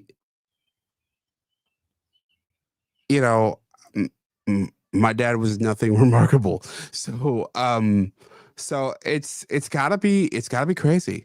It's hard for Especially me to since, imagine. well, and especially since bringing this all the way around to hubris, my feeling, I don't know that I could have said this in these words at a young age, but I know at a certain point, I just felt like, no, to my parents, I'm like, fuck you. I'm doing my path in this world is fucking mine. I'm gonna fucking like carve my place. And not even really to slight them or anything like that, but it's like, this is my fucking life, right? And that, I think, shows a measure of hubris too, because if my parents had like owned a dry cleaners or something and expected me to take on the family business, I'm like, no, that's also a little bit too much maybe. And I always said before I had a kid, I'm like, okay, there's aspects of my parents that I really admire, but I'm the improved model on their, like, I'm the next step in evolution literally from them. And when I have a kid, I want to feel the same about that kid. Now I have one. It's easy to talk that game when your kid is 7 years old and still in elementary school. If she goes into writing and smokes my ass in terms of accomplishments, I don't think I'd have as easy of a time with it. Like if she goes beyond where Wouldn't you I'm just be at, proud? I think I would be conflicted. I'd be proud if I was okay with my where I. It's like we hate our friends when they become successful. I don't envy anybody as long as I'm cool with where I'm at. Right? Wow. I like. If somebody is beyond where I think I should be, I don't envy them. I feel like I'm holding myself back. Well, yeah, I'm with you. I find it like no, I'm with you on I don't know that I envy, like there's a couple people, and I won't mention names, but there's a couple people who I consider contemporaries, who some I worked with, others I did not directly, who have gone on to have, bigger success than I have. And I don't begrudge them, because I kind of didn't see my path being their path. It's kind of like you were saying with your parents. I knew that, and I still know My goals, like for me, like there's a reason why I got Art Bell in the background here, right? So like my goal, you know, uh, you know, late night daily talk show. You trying to look too closely here? No. I'm seeing another book, but yeah, but it's okay. Oh yeah, there's a bunch. So like there's The Long Emergency. You got The Craft of Interviewing, one of my most important books. I got Nathaniel Hawthorne, 3 Nice. complete novels. But that's not Mathias- Mayor Ed Koch right behind you, is it? The Psychology of Koch? Totalitarianism. No, so to your left, there's Yeah. a guy like a bald dude. Oh on the- no, that's Herb Cain. Okay. Herb Cain. The podcast, the Daily Show that I have been doing infrequently the last couple months, is in part inspired by him. Okay. He was a columnist in San Francisco for 50 years, Nice. and he did a daily column for most Love of it. that time, which is That's insane. awesome. I know. I love how you have his. I didn't know that. I love how you have him right behind you. He's like smiling on you, kind of. I love that. Yeah. But you were talking about the Psychology of Totalitarianism. Sorry. Yeah, Matthias Desmond, really Okay. fantastic. You read it, it reads like America over the last 6 years. And then again, as I mentioned, The Craft of Interviewing, Yes, super Craft of important Interviewing. book. That book. Fantastic. Now wait a minute. Did you already have that book, or had I mentioned that book to you? I already had it. You mentioned it Okay. to me. I already had it Okay. though. Here, those guys have all the fun. Yeah. I mentioned it earlier. Super quick about that book.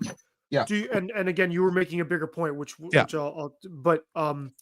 but to the ESPN viewer today who isn't familiar with that generation, you still think that book would hold currency? Yes. Okay. It shows you how we got here. Okay. I do think there needs to be an update, but it shows you how we got here. Okay. Because it ends with the beginning of the embrace debate era, which has taken over their world. Oh God. Yeah. Or maybe even on its way out. But yes, it completely took over. Yeah, maybe. I mean, look, I think they're switching in term with their, like, in a couple months. I'm not sure how familiar you are with this, but flagship. Have you heard of this term? Nope. But ESPN is going over the top. So like they are going to be able to sell ESPN Prime to directly to consumer. So they're going to pull out of the cable bundle. They're going to still be available via cable, but for the first time, you're going to be able to just buy ESPN directly. So ESPN goes Dr. Umar. Yeah, kinda. Yeah. It's so that's a very different model, and part of why I think they're investing in the podcasting, partly why they're about to buy NFL Network, partly why they've paid Stephen A. all this money, is that they think that these are, and it paid Pat McAfee all that money, is that they think that these things are more of a stronger digital plays, because it's going to be a direct digital buy. Will they be correct? We'll see in a couple years. There's no way to know now. I guess my point that I was trying to get to is that my goals were different than the goals of the people who I, at different times in my career, whether it's as a reporter or behind the scenes, were competing with. You know, an old friend of mine, she wanted to be Roz from Frasier, and she got pretty close, honestly. No, in fact, she's pretty much there. So, and that's not what I wanted.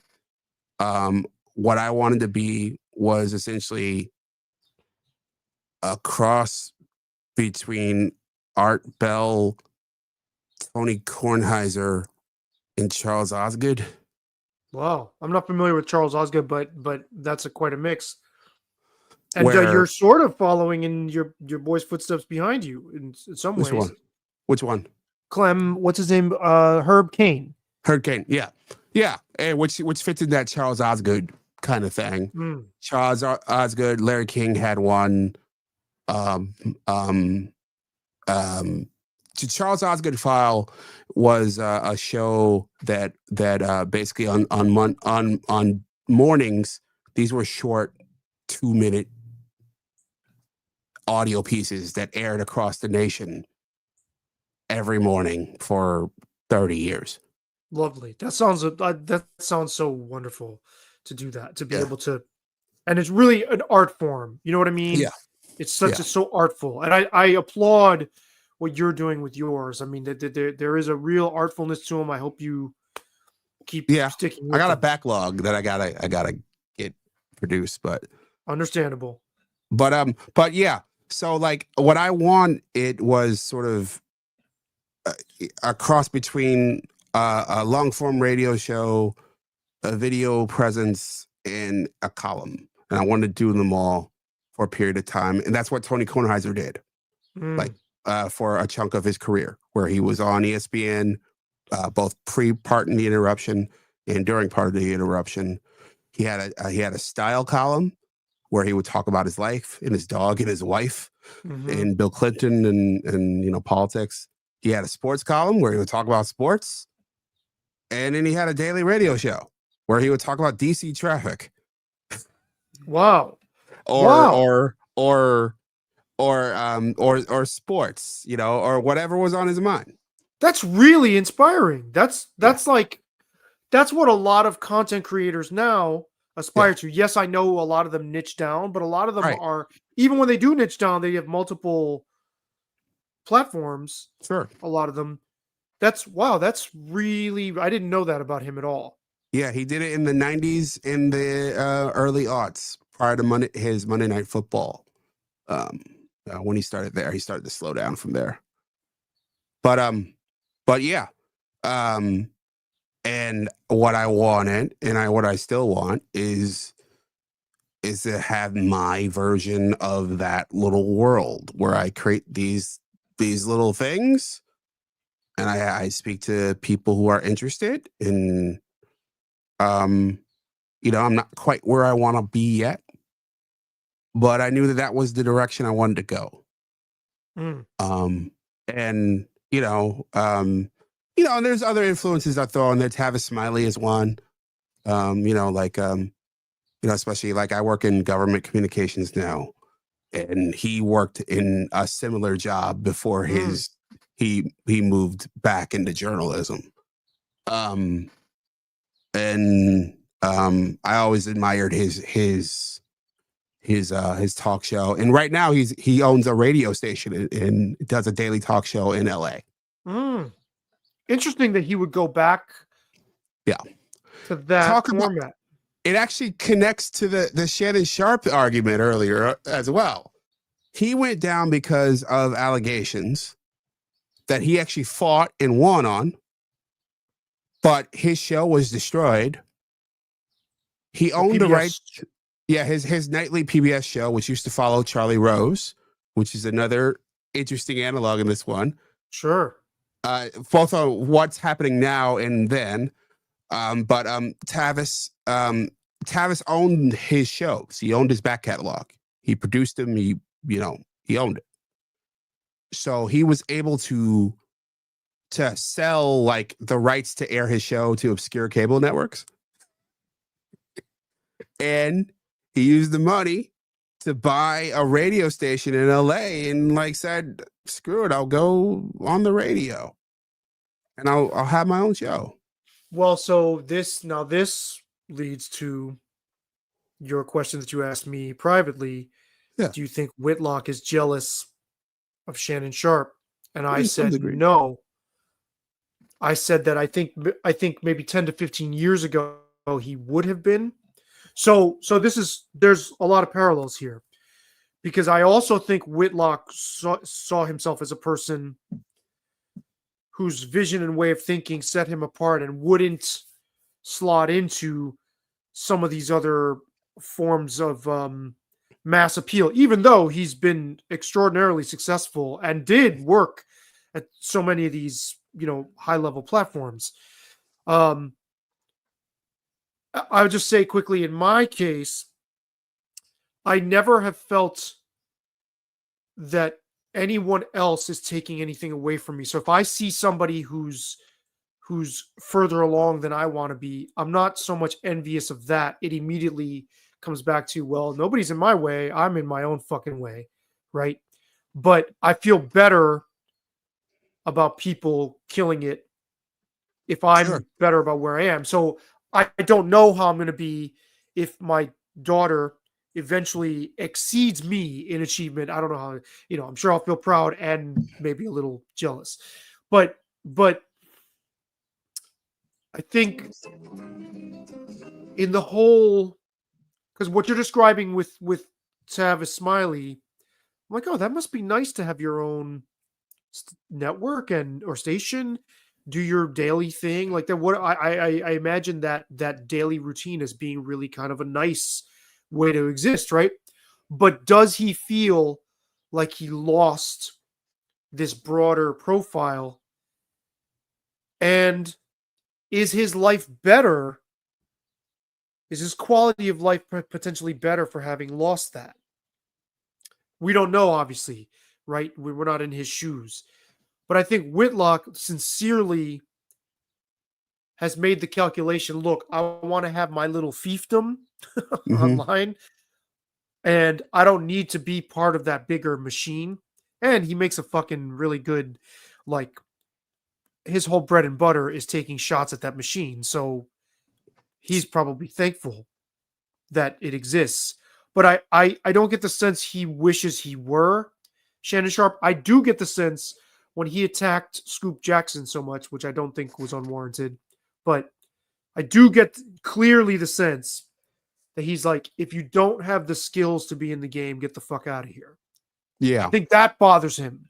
When I think people, that's part of his, isn't that part of his Stephen A critique too? Oh, God, yeah.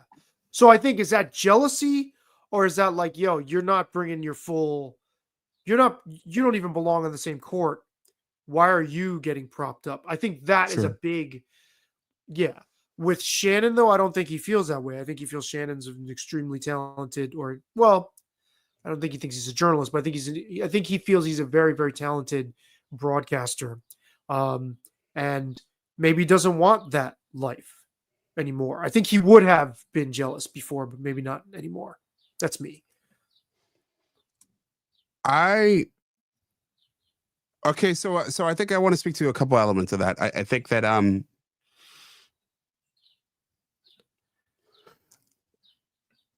and I think this connects both Shannon, Jason Whitlock, Tavis Smiley, to a lesser degree, Charlie Rose, who's in a similar spot as Tavis, but less industrious. Because Charlie Rose has brought back his show, only it's basically him doing it on Zoom, which is kind of sad. But whatever, he's a guy who screwed up, walking around and with an erection and a towel with his producers and stuff. Like that's a fact, or is that allegations? Those were the allegations. That's what led to his downfall. Right.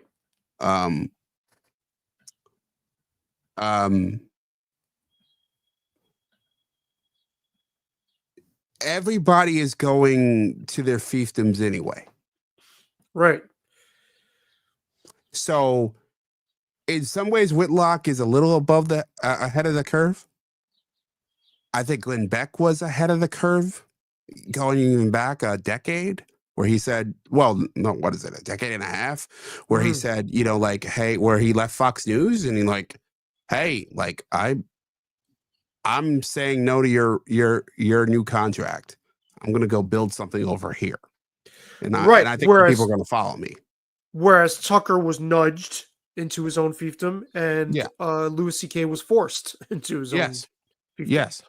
Well, Tucker was forced. He was forced. Right. Right. And Shannon is about to be, I think, forced into his own fiefdom as well.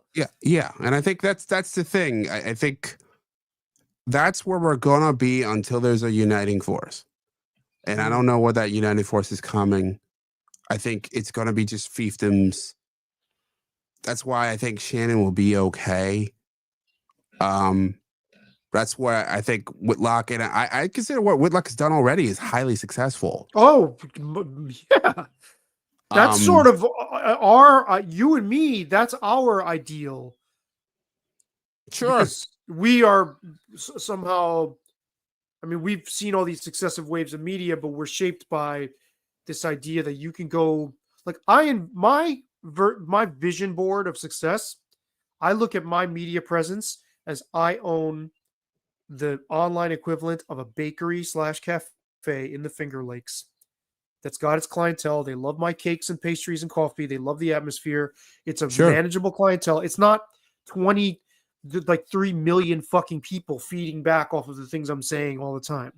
Now you can call that sort of preemptively self-defeating, but I want a small, manageable business online. And that I get to talk to people who, come and hang. You know what I'm saying? So I think Whitlock's version of success to me is much closer to what I think you would rather have anyway than this big giant. I don't know about that.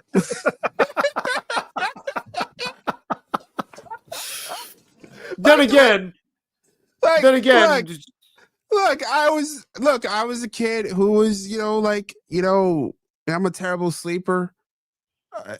So I was up in the middle of the night listening to Art Bell talk from sea to shining sea. Like I like, I was a giant Opie and Anthony fan. I really enjoyed Larry King on CNN and on his even when he went niche toward the end. When he got nudged out and decided, hey, I'm going to start my own TV network, I like. Part of me is wistful for that old age, but I know it's over. Right. By all means, don't get me wrong. I would love to make a foothold in a way that my mom would hear about my work, because you know what I'm saying, that it's so, it gets into that sort of inner sanctum of media figures. But you're right. And more than I am wistful for that, I'm excited for what we can all build. And it's fucking hard. It's not even easy to do it. Yeah. It would take an enormous amount of work anyway, just to even get to what I'm envisioning. So that's a really, you're sorry to interrupt. Go on. Please. No. That touches on something that I hadn't thought about until now, but it's an interesting question that I'm going to think through here. I'm not sure if it's easier or harder, because I can make the argument for either. It's easier to start. I could argue that it's harder to sort of get up to, like, even small scales of success.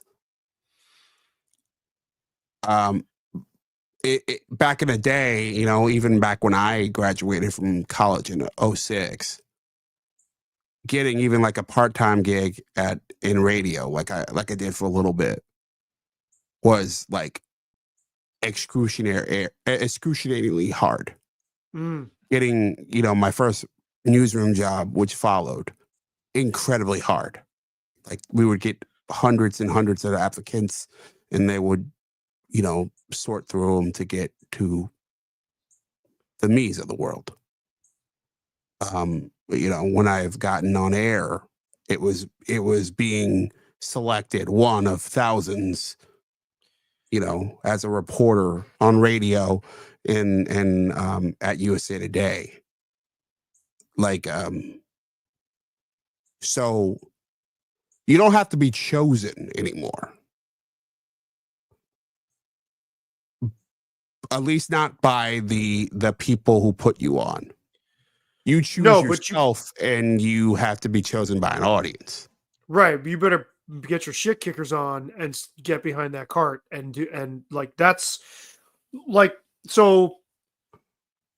There's a guitar player named Chris Haskett who played in Henry Rollins' band, the Rollins Band, for years, and I watched him do an interview maybe a dozen years ago or so, and he said when it was harder to get in to the label system, when it was harder to get signed for bands, it was easier to define and understand what the goal was.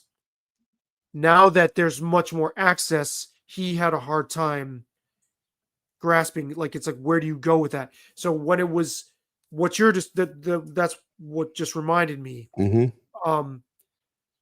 Because it was harder to get into one of those jobs, but the sense of direction was very clearly defined from there.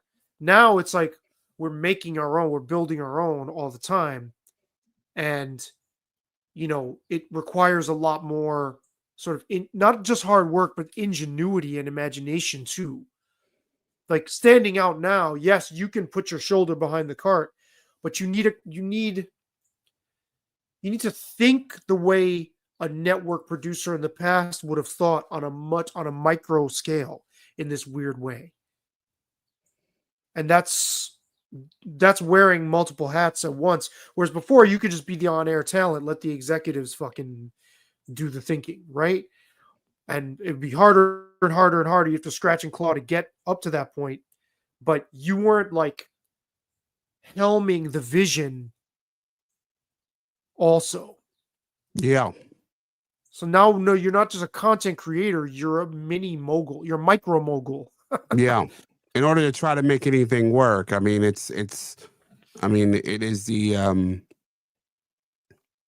is sort of, I think I wrote about this not long ago, but it was looking at Tucker Carlson versus a guy like Rush Limbaugh. If one of the first, I was reading his Rush Limbaugh's book, The Way It Ought to Be. It's very 1980s Ronald Reagan. And he talked about how he didn't think about syndication.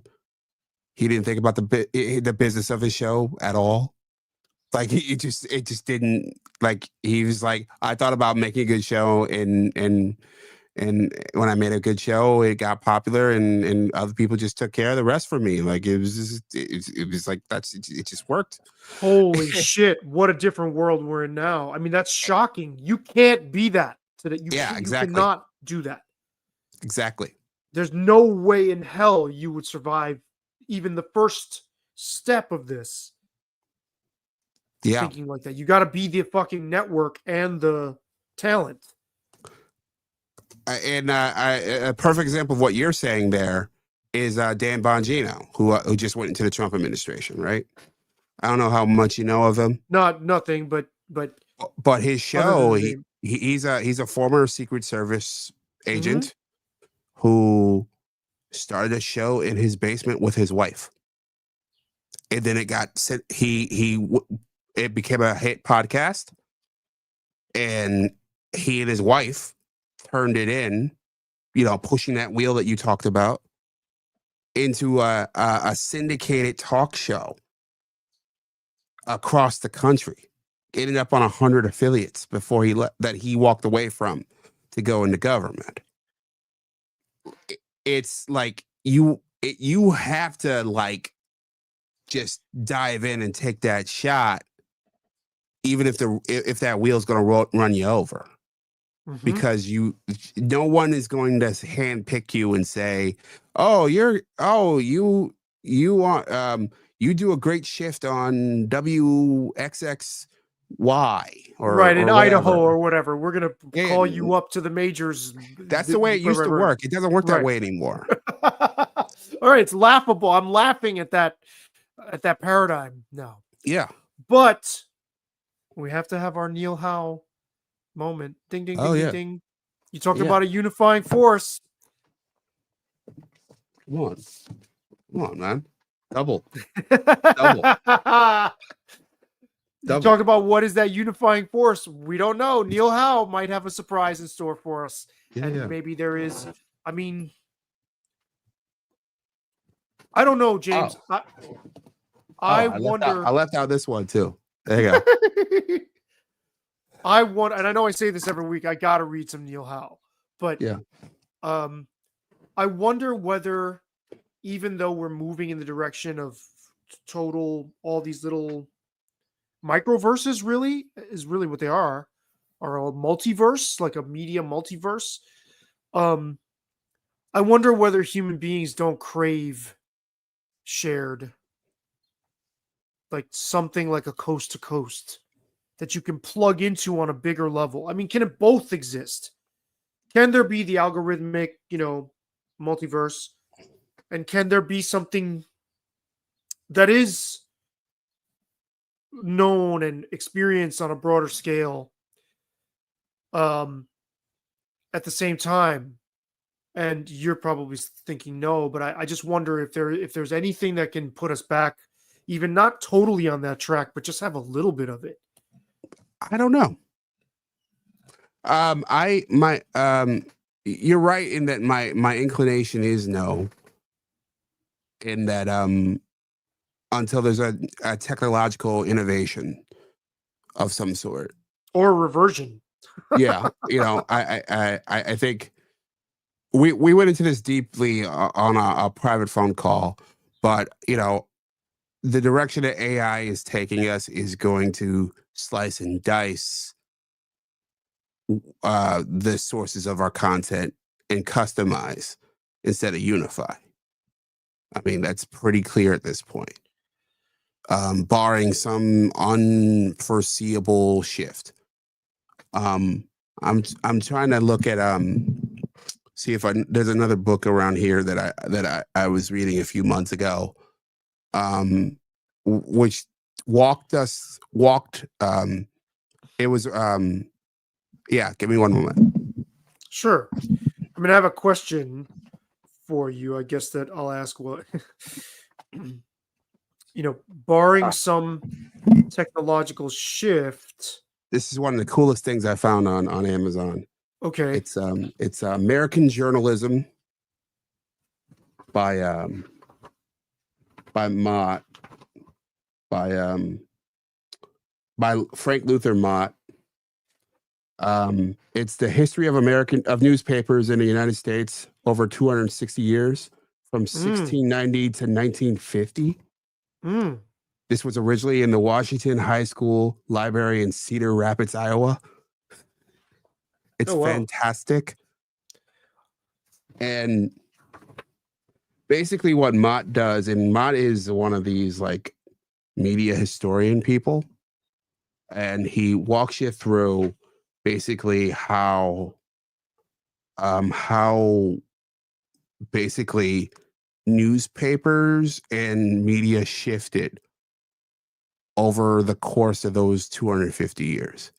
Right, because you've said for a long time where we are now is where we started. Yeah, we're things look and feel a lot like the late 1800s, early 1900s media. That we don't. It's not like, I like to say there's nothing new under the sun. Right. The Ecclesiastes. So you talked about barring some technological shift. What if it's not a technological shift? What if human cravings go in both directions? So all of us, I think, if given the option, do enjoy having things a la carte. We like encountering the things we like and not the things we don't. Right? If someone can clear a path for us and give us more of what we want to see, I think all of us are going, yeah. And that's what algorithms to some extent do. They do it a little bit too well. But what if we also have a deeper craving for something shared, some shared mythos to bring We Joseph do. Campbell into all this, right? And Yes. so, how do Another one of those? my favorites. Okay, so how do those two things play out? Because if we have this deeper desire, we're going to find a way to satisfy it.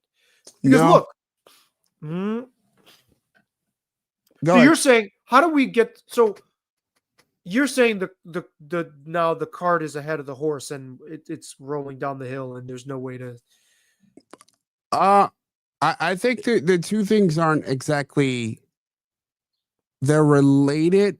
It's a Venn diagram, right? It's not like they have some shared components, but I don't think they're intertwined completely. I do think you're right, the shared mythos, and I think partly of why I believe we're so divided right now as a nation, the United States here in 2025, and really over the last quarter century or maybe even longer, is that we don't have that shared reality. We don't have that shared mythos. Like we were very divided on what America is as an entity, what it should be, where we're going. We never post. Honestly, I think probably post. I'd probably point to post Berlin Wall on that. We just did. There was no. We haven't had this defining drive. What our leadership hadn't pointed to. We must do X as a nation, and there's no this existential big goal that we're all moving toward. Right. Like that kind of didn't exist. And then on the other hand, like we've seen the slowing down of everything culturally, in invention. Eric Weinstein talks about this a lot, that basically post early 70s, like basically our technological progress has slowed down dramatically. In terms of just everything culturally, societally, we're no longer taking leaps like we used to. And with all that being said, I think that something was incredibly lost. At the same time, you had to sort of pull technologically, like whether it was cable, whether it was our phones, whether it's the internet, social AI. It's all been incremental. Yeah. Just fragmenting. Mhm. Now, how do you unring that bell? I don't think you do. I think that we may see, social moves toward uniting. I think of Andrew Breitbart, politics is downstream from culture, but culture is downstream from narrative. So as we sort of figure out, or at least different groups within our society, because it's never a universal narrative. Never. Going back, at no point in our history have we had a universal narrative. But when there becomes a galvanizing, and that's the Neil Hall argument, essentially that eventually we will have a moment after we go through hell where we will all agree, essentially, or not all, but a good amount of the ruling class will at least come to an accord on a direction that we're going to go. I think that's what it would take to get back to that shared moment. And I think that could show up in terms of our shared narrative, and that will eventually show up in terms of our culture, which will show up in our media eventually. But I don't think, unless there's something that's outside of my realm of understanding, I don't think there's going to be something where we're going to all like have more moments like the Super Bowl, or even more moments like the old Walter Cronkite, where we or like you watch it. We talked about Peanuts off air, where like there were 40 share shows, or even 25 share shows, where 25% roughly of the population watches something with TVs.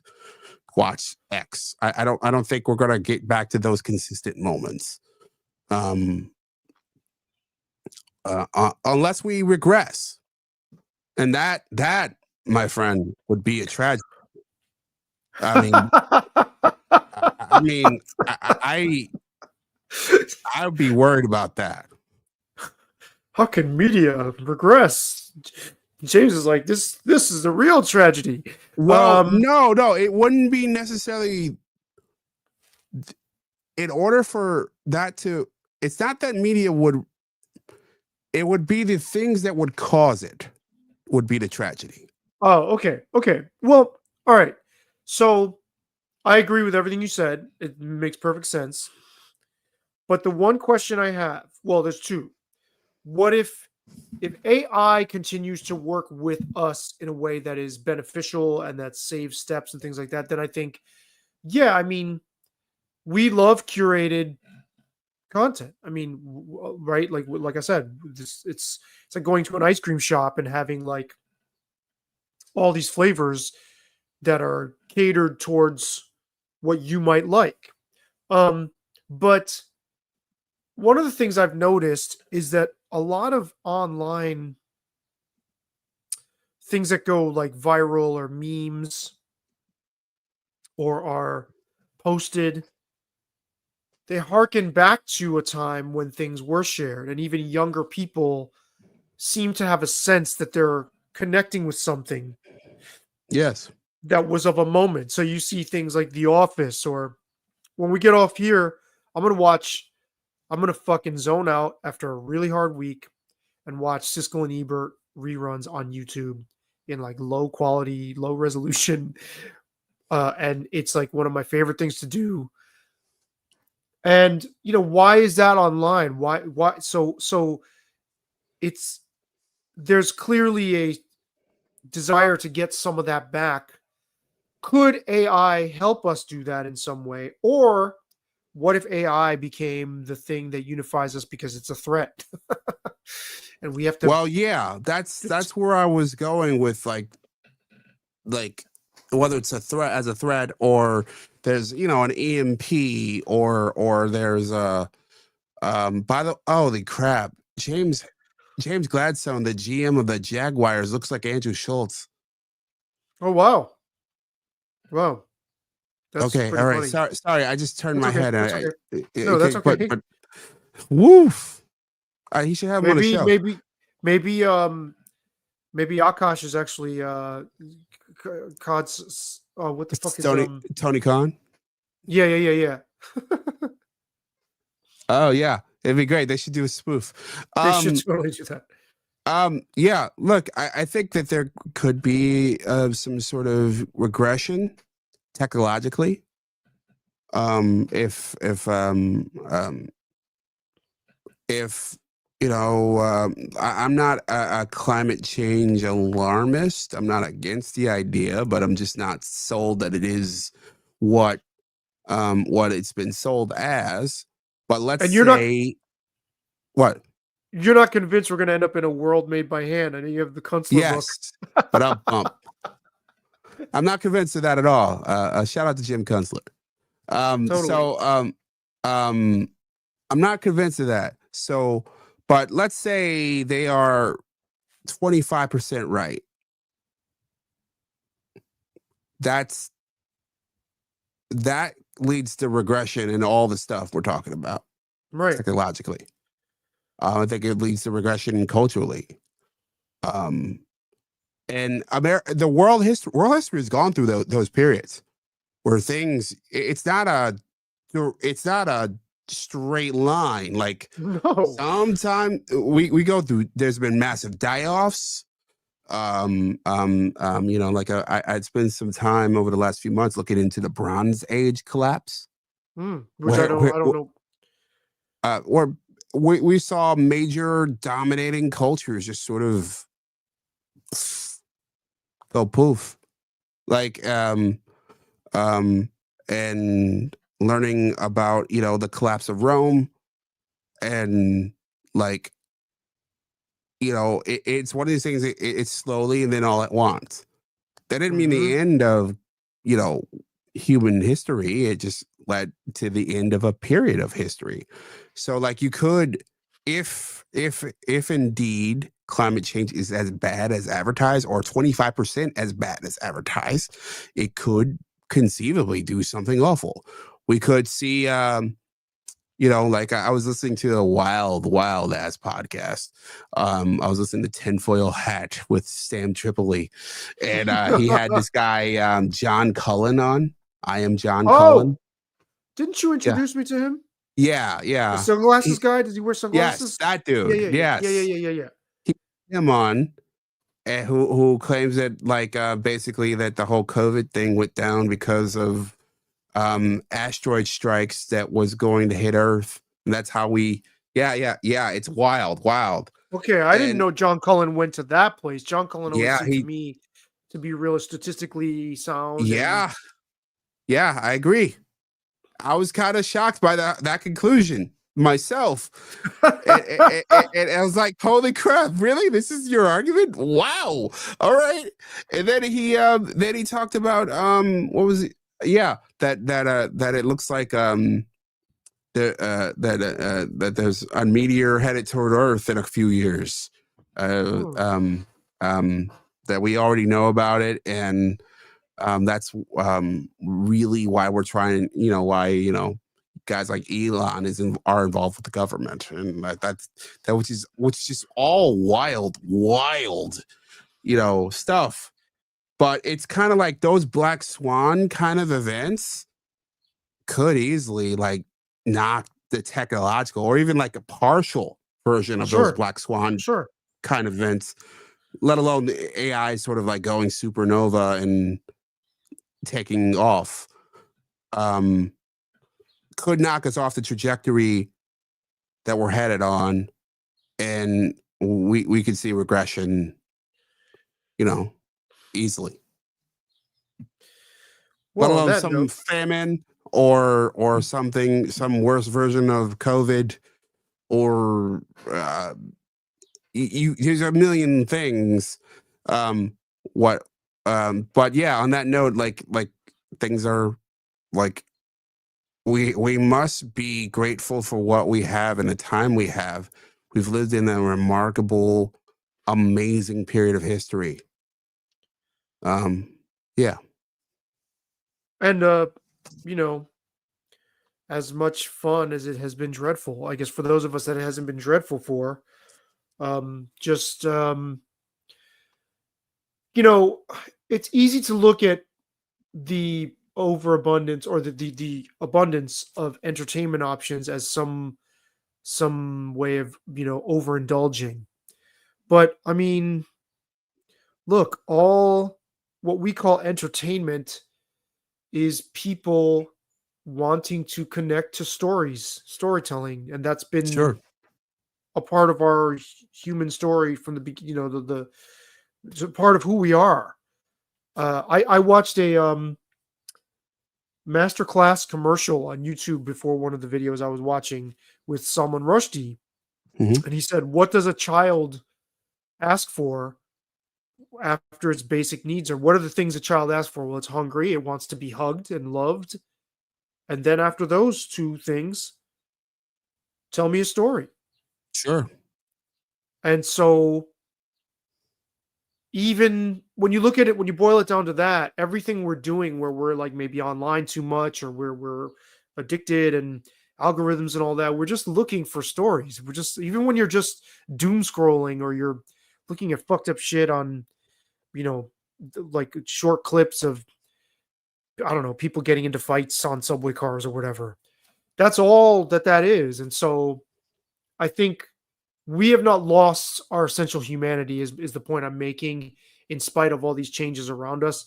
And although the tail is now wagging the dog and we are now following the technology that we created to produce the things we want, Now it's shaping what we want.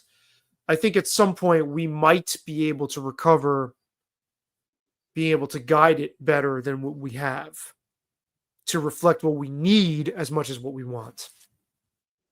I got to hold out hope for that. Agreed. All right. So, You mean- sound so hopeful. yeah, like I'm hoping. I mean, and we went to some pretty dark places here. I didn't expect Oh, you that. think? Yeah. That's just another Saturday for me. I didn't feel that way to me, but I just find it really interesting. But maybe Yeah. that's because I'm looking forward to eating the rest of this tuna fish sandwich and watching Siskel and Ebert. Retreating to somebody my confirm if he's being accused by snow bunnies or Afro queens? Can somebody confirm? Well, we know. We'll see how that situation plays out. That'll be fascinating. You think it's eventually going to kind of fade from the news cycle? I mean, it will it inevitably definitely do will. that. We'll see how it. Yeah. Well, on that note, let's reconvene and just keep chasing down our dreams. Sounds great, man. Sounds great to me. It was really good talking to you. I'm glad we got to do this. This was much just what the doctor ordered. Nice. So for me, so that's why it didn't feel that dark. It's like I needed this. So, let me Okay. show off these ethnically ambiguous babies before I.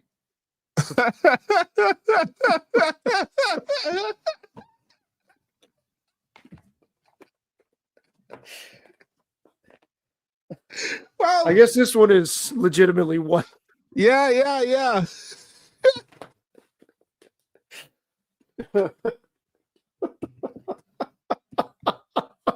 Speaking of dark places, I mean, I can talk an hour on the ethnically ambiguous hosts on sports television, but that's another. we should topic. we should talk about that. That's a really interesting topic. But we'll table that one for sure. Yeah. All right, man. All right. Yep. Well, see y'all. Thanks for watching.